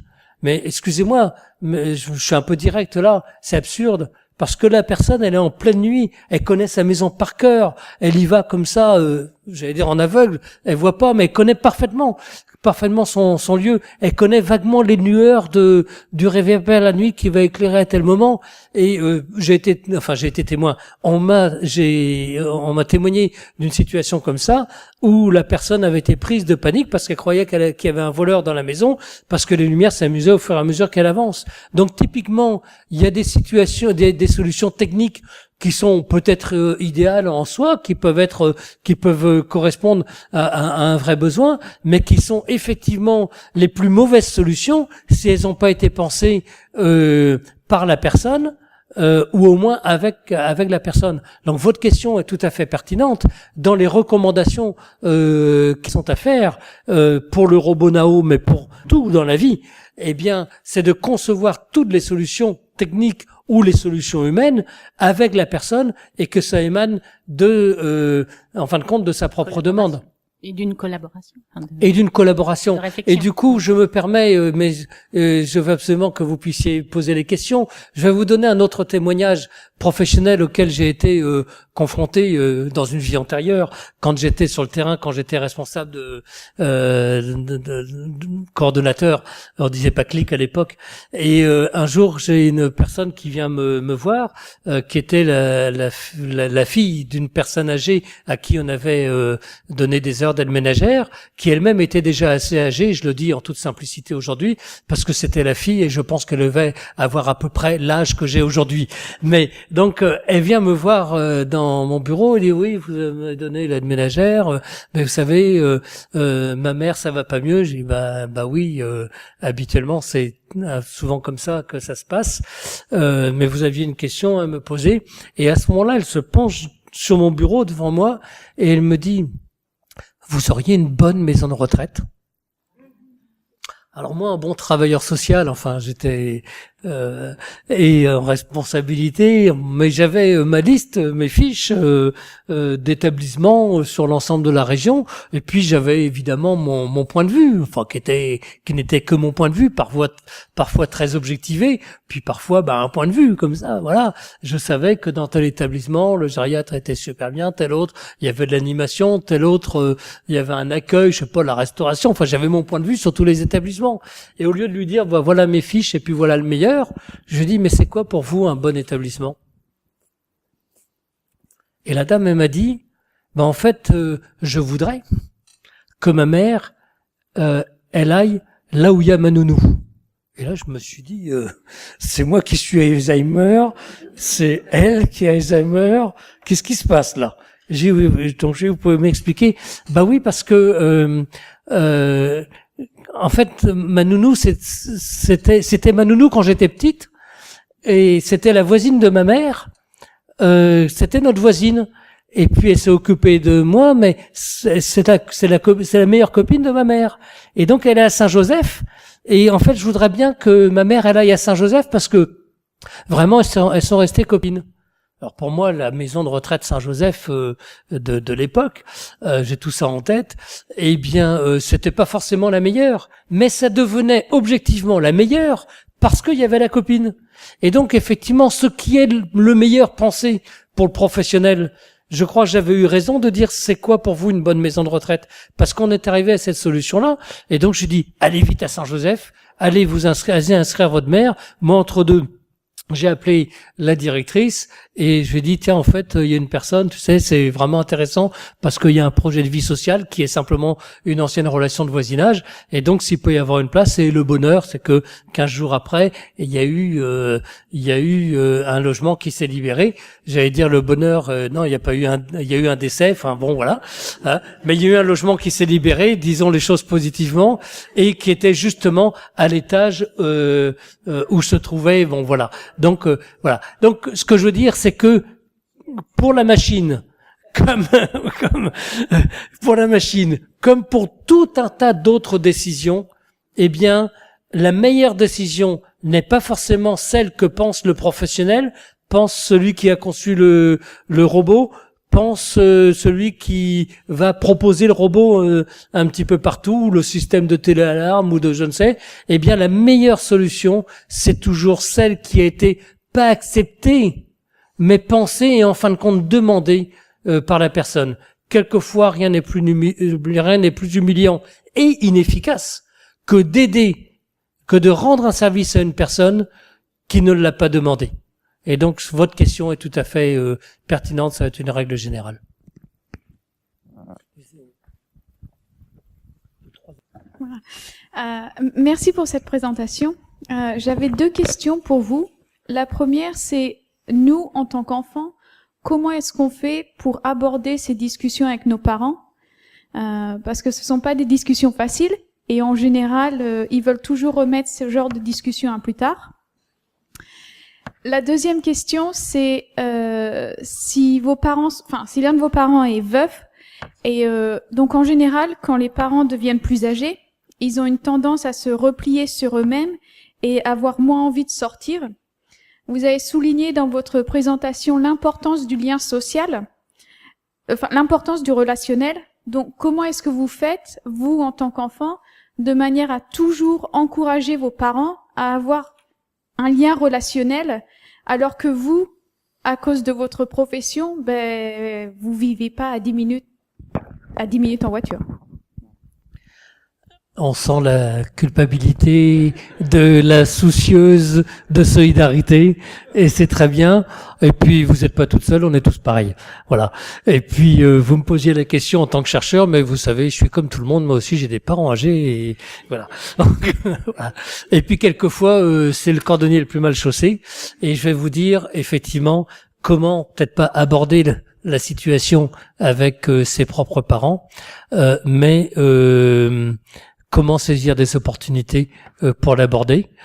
Je vais vous dire, dans la période en ce moment, il y a des jours où il se met à pleuvoir d'un seul coup, et puis voilà, c'est difficile, le temps, les jours n'ont pas encore allongé, et puis il y a forcément des gens qui posent la question, des gens très âgés qui disent voilà, je suis toute seule, puis je m'ennuie depuis que mon mari est décédé, etc. Et puis peut-être qu'il faudrait que je rentre en maison de retraite. Et ça vient quelquefois un peu sous ce ton-là, et la réponse de tout le monde. Alors la réponse de la famille est une réponse très difficile parce que c'est un choc, malgré tout. Ça renvoie à notre propre finitude, ça renvoie à la souffrance de ce qu'on aime. Et on a envie de dire, mais tu sais, t'en fais pas, il va faire beau demain, c'est bientôt le printemps, on va mettre un mouchoir bien serré là-dessus, et puis on n'aura pas permis, en fin de compte, à la personne de s'exprimer. Quand c'est la famille, je vais vous donner un truc, mais quand c'est la famille, c'est assez compréhensible que la question, voilà, on est gêné, et puis on l'écarte. Quand c'est un professionnel, eh bien, c'est le rôle du professionnel justement d'aborder ces questions-là. C'est le rôle du professionnel de dire, parce que le professionnel, il va pas s'auto-suspecter d'être l'héritier. Il va pas s'auto-suspecter de vouloir un décès rapide ou une solution ou une autre qui sera mal vue. Eh bien, la bonne réponse, quand le professionnel, malheureusement, parce qu'il n'y en a pas de professionnels sociaux, parce qu'on n'a pas de docteurs sociaux, eh bien, la bonne réponse de la famille, en l'absence de professionnels, je vous assure, vous rendrez service aux gens âgés, à vos parents, vos grands-parents. Si vous leur dites, ah oui, et qu'est-ce que tu envisages? Comme moi, quand j'ai dit, vous envisagez quoi comme bonne maison de retraite? Eh bien, je pense qu'il faut saisir, il faut pas créer la question qui ne se pose pas, mais avoir l'opportunité merveilleuse d'une personne âgée qui va vous dire « Oh, j'envisagerais, peut-être qu'il faut que j'aille envisager d'aller en maison de retraite ou d'aller je ne sais trop quoi faire, de prendre une maison au bourg ou au centre-ville, j'en sais rien. » Eh bien, ah oui, mais comment tu vois les choses? Je vais vous dire. Vous rendrez un grand service parce que la personne, quand elle vous dit « Peut-être qu'il faut que j'envisage quand je vais être encore plus en difficulté », peut-être que la réponse qu'elle attend, c'est peut-être pas une solution. C'est peut-être tout simplement un appel au secours. J'ai mal, je souffre. tu peux m'écouter s'il te plaît. Et si là-dessus on met un mouchoir, qu'on ferme bien la bouteille ou qu'on ferme bien la boîte, on va pas rendre service. Par contre, le fait de simplement dire « je t'écoute » ou du moins « qu'est-ce que tu entends par là ?» peut-être que c'est ça, simplement l'attente de la personne, qu'elle se sente écoutée. Rien n'est plus insultant. J'ai été dans cette situation.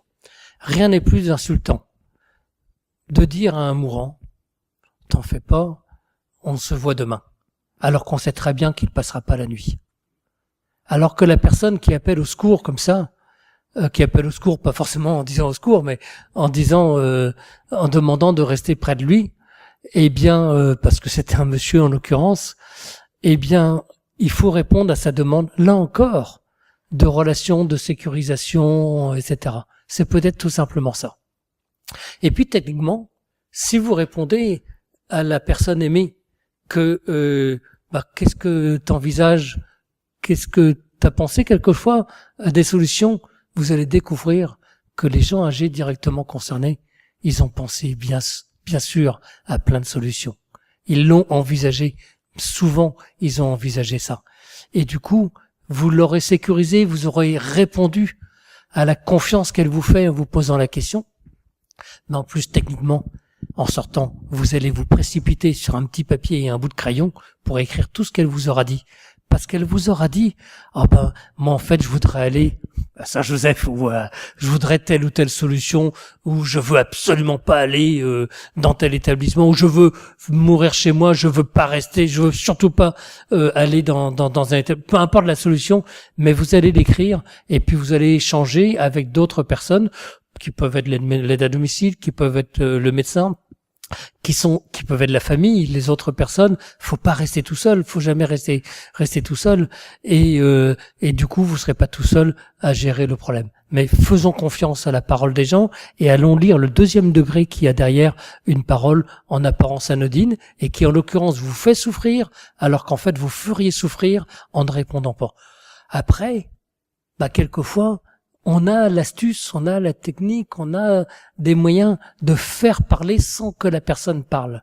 Eh bien, ça c'est un peu plus compliqué. Mais déjà au moins, quand la personne parle, saisissez cette opportunité parce qu'elle veut vous dire autre chose que la réponse technique. Et n'apportez pas de réponse technique, simplement écoutez. Bonsoir.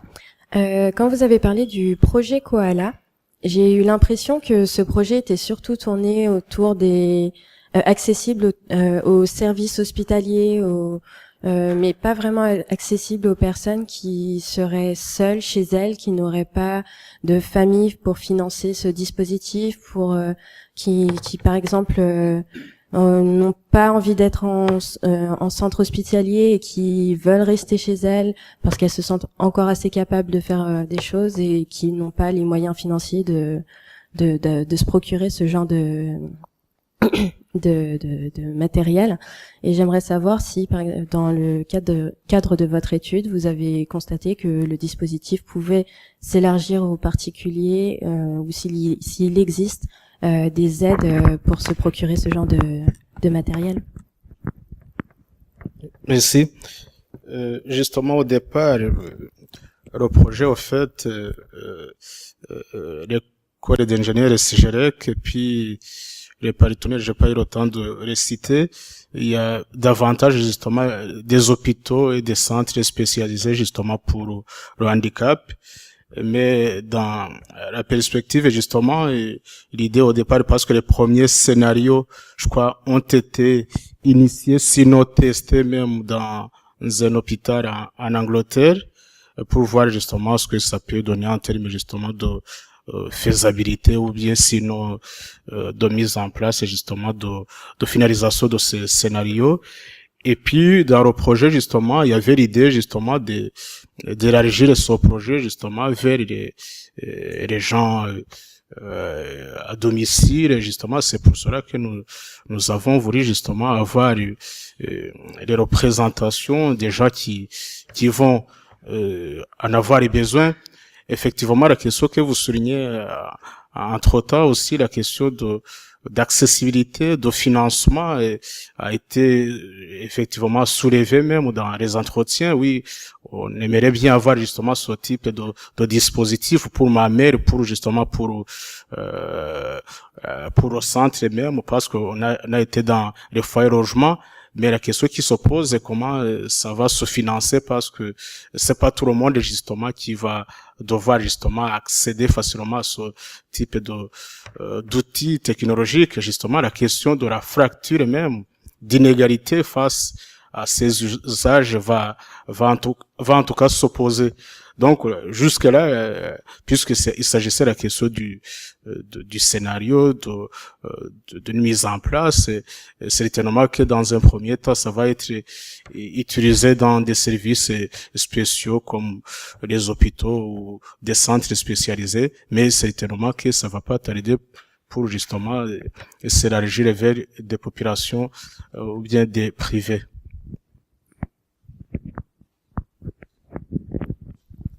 Bonsoir, j'avais juste une petite réflexion. Je me disais, pourquoi est-ce qu'on développe autant de recherches autour de la domotique en direction des personnes âgées, alors que ça paraît peut-être un peu inconcevable vers la petite enfance?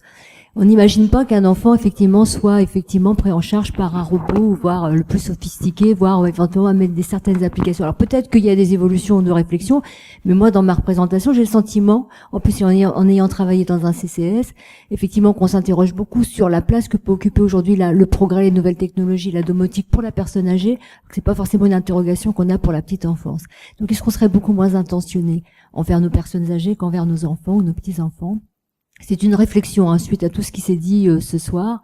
Voilà, je sais pas ce que vous en pensez, s'il y a des choses, des applications qui peuvent exister, mais ça paraît difficile dans l'acte éducatif et dans la relation, la place de la relation avec l'enfant. Pour grandir, on n'imagine pas qu'il soit remplacé par d'autres outils, enfin, on peut appeler ça comme ça, en tout cas d'autres moyens que la personne humaine, la nourrice, l'auxiliaire de puériculture, la TSEM. On n'imagine pas éventuellement qu'il soit assisté par voilà. C'est une réflexion, voilà. Est-ce que c'est pas parce qu'effectivement aujourd'hui les personnes âgées deviennent de plus en plus nombreuses et qu'on a moins de moyens pour effectivement les accompagner dans la relation et dans une relation humaine qu'on est en train de développer une recherche pour compenser cette absence de moyens? Votre question renvoie aux politiques de recherche. Je ne vais pas citer d'organismes, mais j'en connais plusieurs aujourd'hui qui ne financent des thèses que s'il y a un parrainage par un groupe industriel. Alors moi, je sais pas comment je fais pour trouver un parrainage pour financer une thèse que je dirige sur la maltraitance financière des personnes âgées. Et donc, du coup, dis-moi qui te paye, je te dirai qui tu sers. C'est un dicton. Et effectivement, voilà, chacun voit midi à sa porte. Le jour où il n'y aura plus de recherche publique, il n'y aura plus que des recherches intéressées dans une perspective, là en l'occurrence commerciale, pour vendre de la domotique, etc.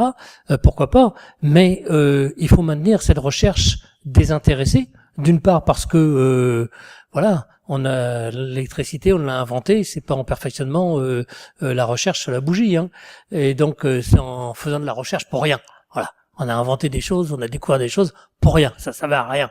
Et puis on s'est aperçu que ça servait à quelque chose. Bon, bah là c'est pareil.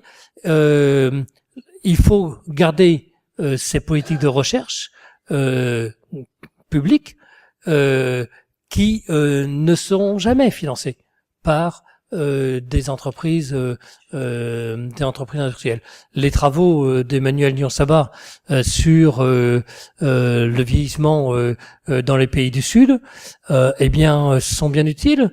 Voilà, au Havre, on est au Havre, je crois qu'il y a une communauté de 6 ou 7 000 personnes sénégalaises, bah voilà, qui sont des gens qui vieillissent comme tout le monde, qui ont déjà vieilli ou qui vont vieillir, peu importe. Et qu'est-ce que c'est éclairant pour les aider dans leur vie quotidienne, en allant observer, voilà, comment ça se passe ou comment ça se passait dans leur pays d'origine, ou comment ça peut se passer si ils veulent retourner au pays. Enfin voilà, toute solution. Donc voilà, il y a des recherches qui sont indispensables à mener, indépendamment d'une utilité. Alors pourquoi est-ce qu'effectivement on s'intéresse au robot Nao? Je veux dire, il y a un objet commercial. Au robot. Mais c'est pas le sens, c'était pas ce que mon Excusez-moi, propos, c'est pas de remettre en question la recherche, c'est l'interrogation que j'avais, c'est sur le public personne âgée, mais ça rejoint un peu votre réflexion sur le fait, effectivement, qu'il faut pas oublier dans la recherche autour de la robotique, la place de la relation et de la relation humaine. Mais on se pose la question justement des limites de l'intervention des nouvelles technologies qui se développent autour de la personne âgée, et on se pose pas forcément cette question-là sur la petite enfance, parce que je pense qu'on garde dans l'idée que la relation humaine est primordiale pour le petit enfant, alors qu'éventuellement la personne âgée pourrait un peu s'en passer. Voilà, c'était ça mon propos, c'était pas de remettre en question la recherche. D'accord, ok. Excusez-moi, j'avais répondu à la première partie de la question. Je rappelle, je voudrais juste citer un bouquin de Marcel Postic qui s'appelle La relation éducative, et c'est un ouvrage assez ancien que j'ai étudié moi-même quand j'étais en études, et qui est très intéressant à relire aujourd'hui dans une période où on imagine que nos conférences n'auront plus lieu d'être, parce qu'il suffira depuis son fauteuil chez soi d'appuyer sur un bouton. Je veux dire, là aussi, la relation éducative, rien remplace la relation éducative, vous avez parfaitement raison de le souligner. Même chose pour les enfants. Il y a qu'une seule chose, qu'un seul domaine où effectivement la machine peut tout faire sans relation, c'est sur le plateau des 1000 vaches maintenant, eh bien, il n'y a aucune personne qui va aller traire les vaches vont aller à la trailleuse automatiquement, et je veux dire, ce sont des vaches, c'est pas des humains. Mais en fait, on peut peut-être penser les choses en termes de complémentarité. Enfin, j'ai repris le micro, je connais bien Josette.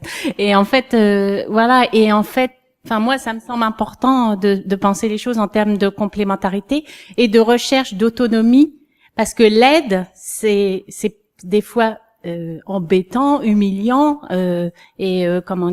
pesant, autant pour la personne qui aide que la personne qui reçoit.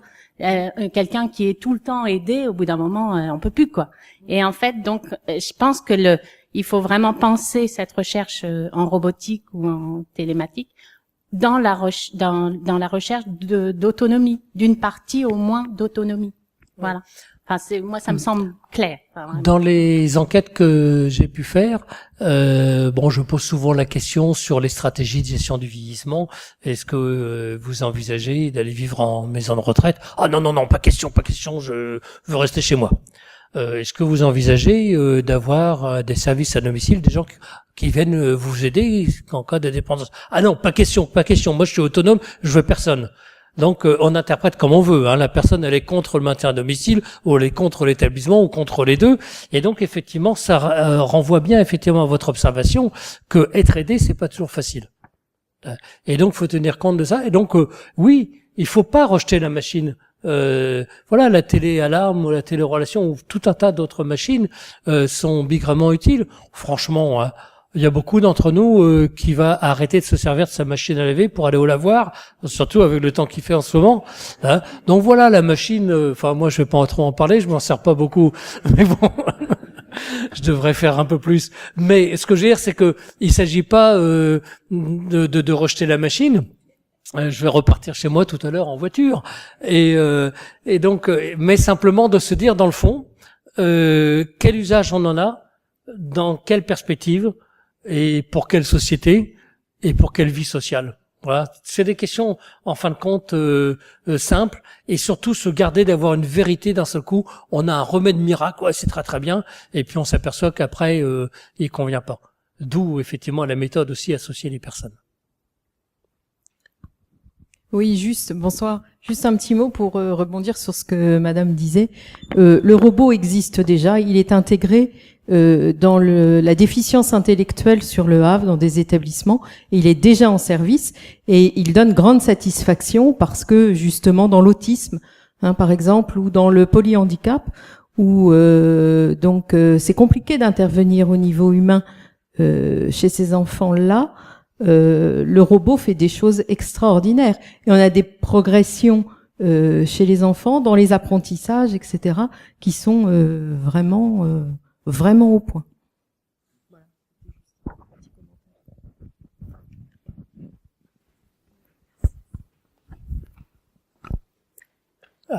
Athanase. Merci.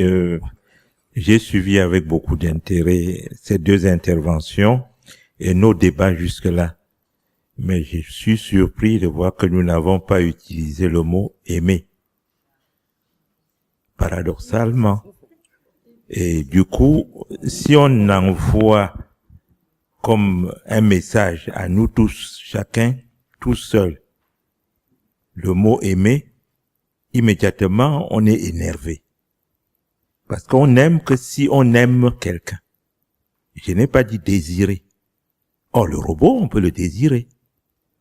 Si on commence à dire qu'on l'aime, ça veut dire qu'on l'anthropologise. On en fait un substitut de l'autre.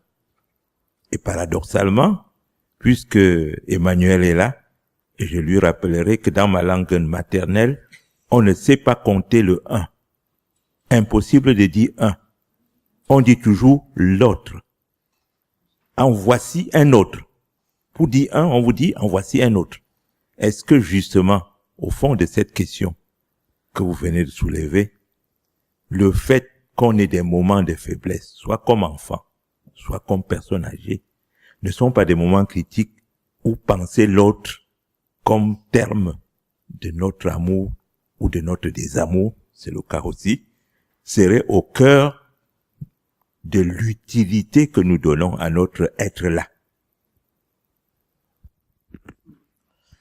C'est une question, Athanase. Je suis obligé de répondre.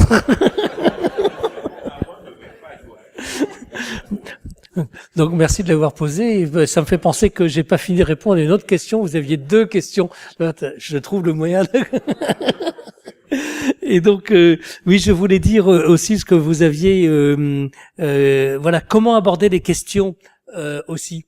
Eh bien, la première chose aussi, c'est de l'aborder pour soi. C'est-à-dire se dire dans le fond, moi, à mon âge, à 60 ans, 70 ans, 80 ans, voilà, comment j'envisage les choses. Et je dis toujours, dans les milieux gérontologiques que je fréquente, je l'ai encore dit dans un rapport que j'ai fait il y a quelques semaines là, que dans le domaine gérontologique, on pense vieillesse très très avancée, mais on oublie que on vieillit tous les jours, dès la naissance, et on oublie que il y a des ruptures liées à la vieillesse, entre guillemets, qui peuvent être des opportunités à saisir. Alors, une des ruptures, c'est la fin du travail. La cessation définitive de l'activité professionnelle se fait 2 ans avant l'âge légal de la retraite.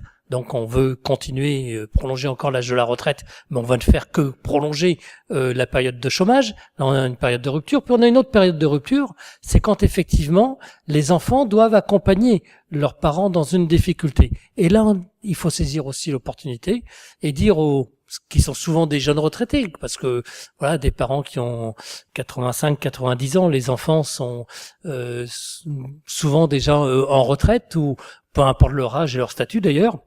Et du coup, eh bien, voilà, tirer un petit peu le bilan.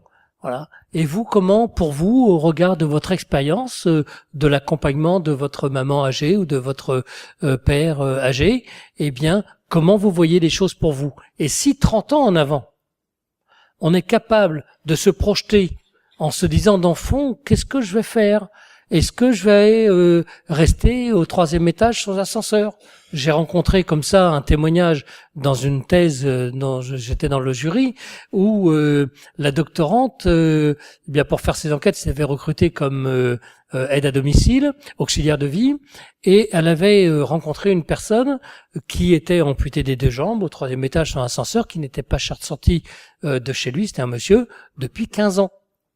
Donc c'était plus du maintien à domicile, là, c'est de l'incarcération à domicile. Mais c'était sa forme de vie sociale. Et sa vie sociale, c'était d'ailleurs avec un buraliste qui était au pied de l'immeuble, et il fallait monter des cartouches de tabac, il fumait cigarette sur cigarette. Voilà, c'était sa forme de vie sociale. Et quand un jour, et le buraliste dit toujours, dites bonjour à monsieur, peu importe. Et puis un jour, eh bien le message c'était, dites à monsieur un tel que je vais monter le voir parce que je pars en retraite, j'ai trouvé personne pour me rencontrer. Et donc, il est monté, le buraliste, comme il montait une fois par an pour souhaiter la bonne année, il est monté pour dire au monsieur, bah, je ferme, je vous dis au revoir, etc. Et le monsieur est décédé 15 jours plus tard. Ça veut dire que sa forme de vie sociale, qui, vous imaginez, moi avec ma facilité de parler, ne me conviendrait pas, eh bien sa forme de vie sociale, c'était une forme de vie sociale qui peut-être lui convenait. Je dis peut-être, parce que peut-être qu'elle lui était aussi imposée pour des raisons financières, et etc. Bref, anticipons, sachons anticiper, sachons aménager son logement. Peut-être il y a des gens, voilà, ils font des travaux, ou ils changent de logement au moment de la retraite. Eh bien, voilà, je dis toujours, pensez en fonction non pas d'aujourd'hui, mais en fonction des services dont vous pouvez avoir besoin. Et je dis ça à l'appui d'une définition que nous donnons du vieillissement, qui est une définition qui a été donnée par Anne-Marie Guimard, dans n'importe quel dictionnaire, le Robert de Larouche, peu importe, vous trouverez au mot vieillesse toujours la même personne, Anne-Marie Guimard. Et nous ne définissons pas la vieillesse sur un critère arbitraire d'âge, de statut matrimonial, de statut professionnel, retraité, matrimonial, veuf, retraité ou autre chose. Nous disons simplement que la vieillesse, c'est la dernière grande étape du cycle de vie. Alors, parfois on dit, bah oui, mais c'est à quel âge la dernière grande étape du cycle de vie? Mais justement, on refuse. Bien sûr, à un moment donné, il faut un critère d'âge, un indicateur, quand on veut faire des choses concrètes. Mais quand on veut seulement réfléchir, eh bien, et vous voyez que j'attache un intérêt à la chose concrète aussi. Mais quand on veut seulement réfléchir, il faut avoir une définition non normative. Et cette définition, dernière grande étape du cycle de vie, est particulièrement intéressante. Je l'ai dit tout à l'heure, d'une part parce que tout au long de la vie, eh bien, s'engendre, s'accumulent des différences et même des inégalités et des pluralités de modes de vie. Donc la vieillesse, elle est plurielle, alors qu'on a tendance à considérer que les gens âgés, une fois qu'ils sont âgés, ils sont tous pareils. Ben non, ils sont tous différents et encore plus en début de la vie. Mais en plus, dernière grande étape du cycle de vie, c'est une étape. Ça veut dire que demain ne sera pas comme aujourd'hui. Et donc, si vous pensez le vieillissement de personnes qui vous sont proches, ou si vous pensez votre propre vieillissement, eh bien, pensez comme vous pouvez être. Ça se passe pas toujours comme on l'a pensé, mais quelquefois il y a des événements qui se sont déjà déroulés. Et par exemple, le veuvage, eh bien, faut penser en fonction de ça. Et puis la situation de santé peut s'aggraver. Enfin, bon. Et donc, faut imaginer différentes situations. Des gens peuvent dire, non, moi, voilà, au milieu de ma campagne, tout seul, c'est comme ça que je veux vivre et je suis très bien. Voilà, c'est respectable. Puis des gens peuvent dire, dans le fond, quitte à revenir habiter au moment de la retraite dans ma région d'origine, eh bien, je vais prendre plutôt un logement au centre du bourg, près des commerces, parce que ça sera plus facile, etc. Bon, voilà. Donc, anticipons le vieillissement, n'acceptons pas l'idée, le stigmate que les vieux, ils sont tous pareils et ils sont réduits à n'être qu'un être biologique, mais envisageons ce vieillissement en fonction d'une perspective sociale, d'une perspective relationnelle. J'ai fait quelques travaux également pour dire l'importance de cette notion de relation. J'ai fait quelques travaux également sur l'activité sportive des retraités. Eh bien, je vous assure, et voilà, la méthode, elle est intéressante aussi de ce point de vue-là, quand on pose la question, pour quelles raisons vous faites de l'activité sportive, à 90%, les gens répondent pour la forme et la santé. Et après, quand on pose la question pour quelles raisons vous avez une activité culturelle, eh bien c'est un petit peu moins, mais c'est aussi pour la forme et la santé. Alors que, excusez-moi, assis dans un fauteuil au cinéma, au théâtre, ou etc., c'est pas forcément pour la forme au moins physique et la santé, éventuellement pour la mémoire. Bon. Et puis après, quand on regarde ce qui se passe dans les groupes de sport entre guillemets, la randonnée, des choses eh bien quand quelqu'un peut pas venir parce que je sais pas quoi, il y a les petits enfants, je sais pas quoi, et vous finissez la rando où? Il rejoint. C'est pas la rando, c'est voir les copains. Et ça, il y a aucune raison que ce soit différent quand on a 80, 85, 90 ans que lorsqu'on est un gamin au collège ou en pleine ou à 50 ans ou à 30 ans. Pourquoi est-ce qu'on fait une activité? Pourquoi est-ce qu'on va au cinéma avec des amis? C'est tout simplement pour être avec des amis. C'est la relation. On est un animal social et je pense qu'il faut d'abord penser le social, la dimension sociale de l'être humain que nous sommes.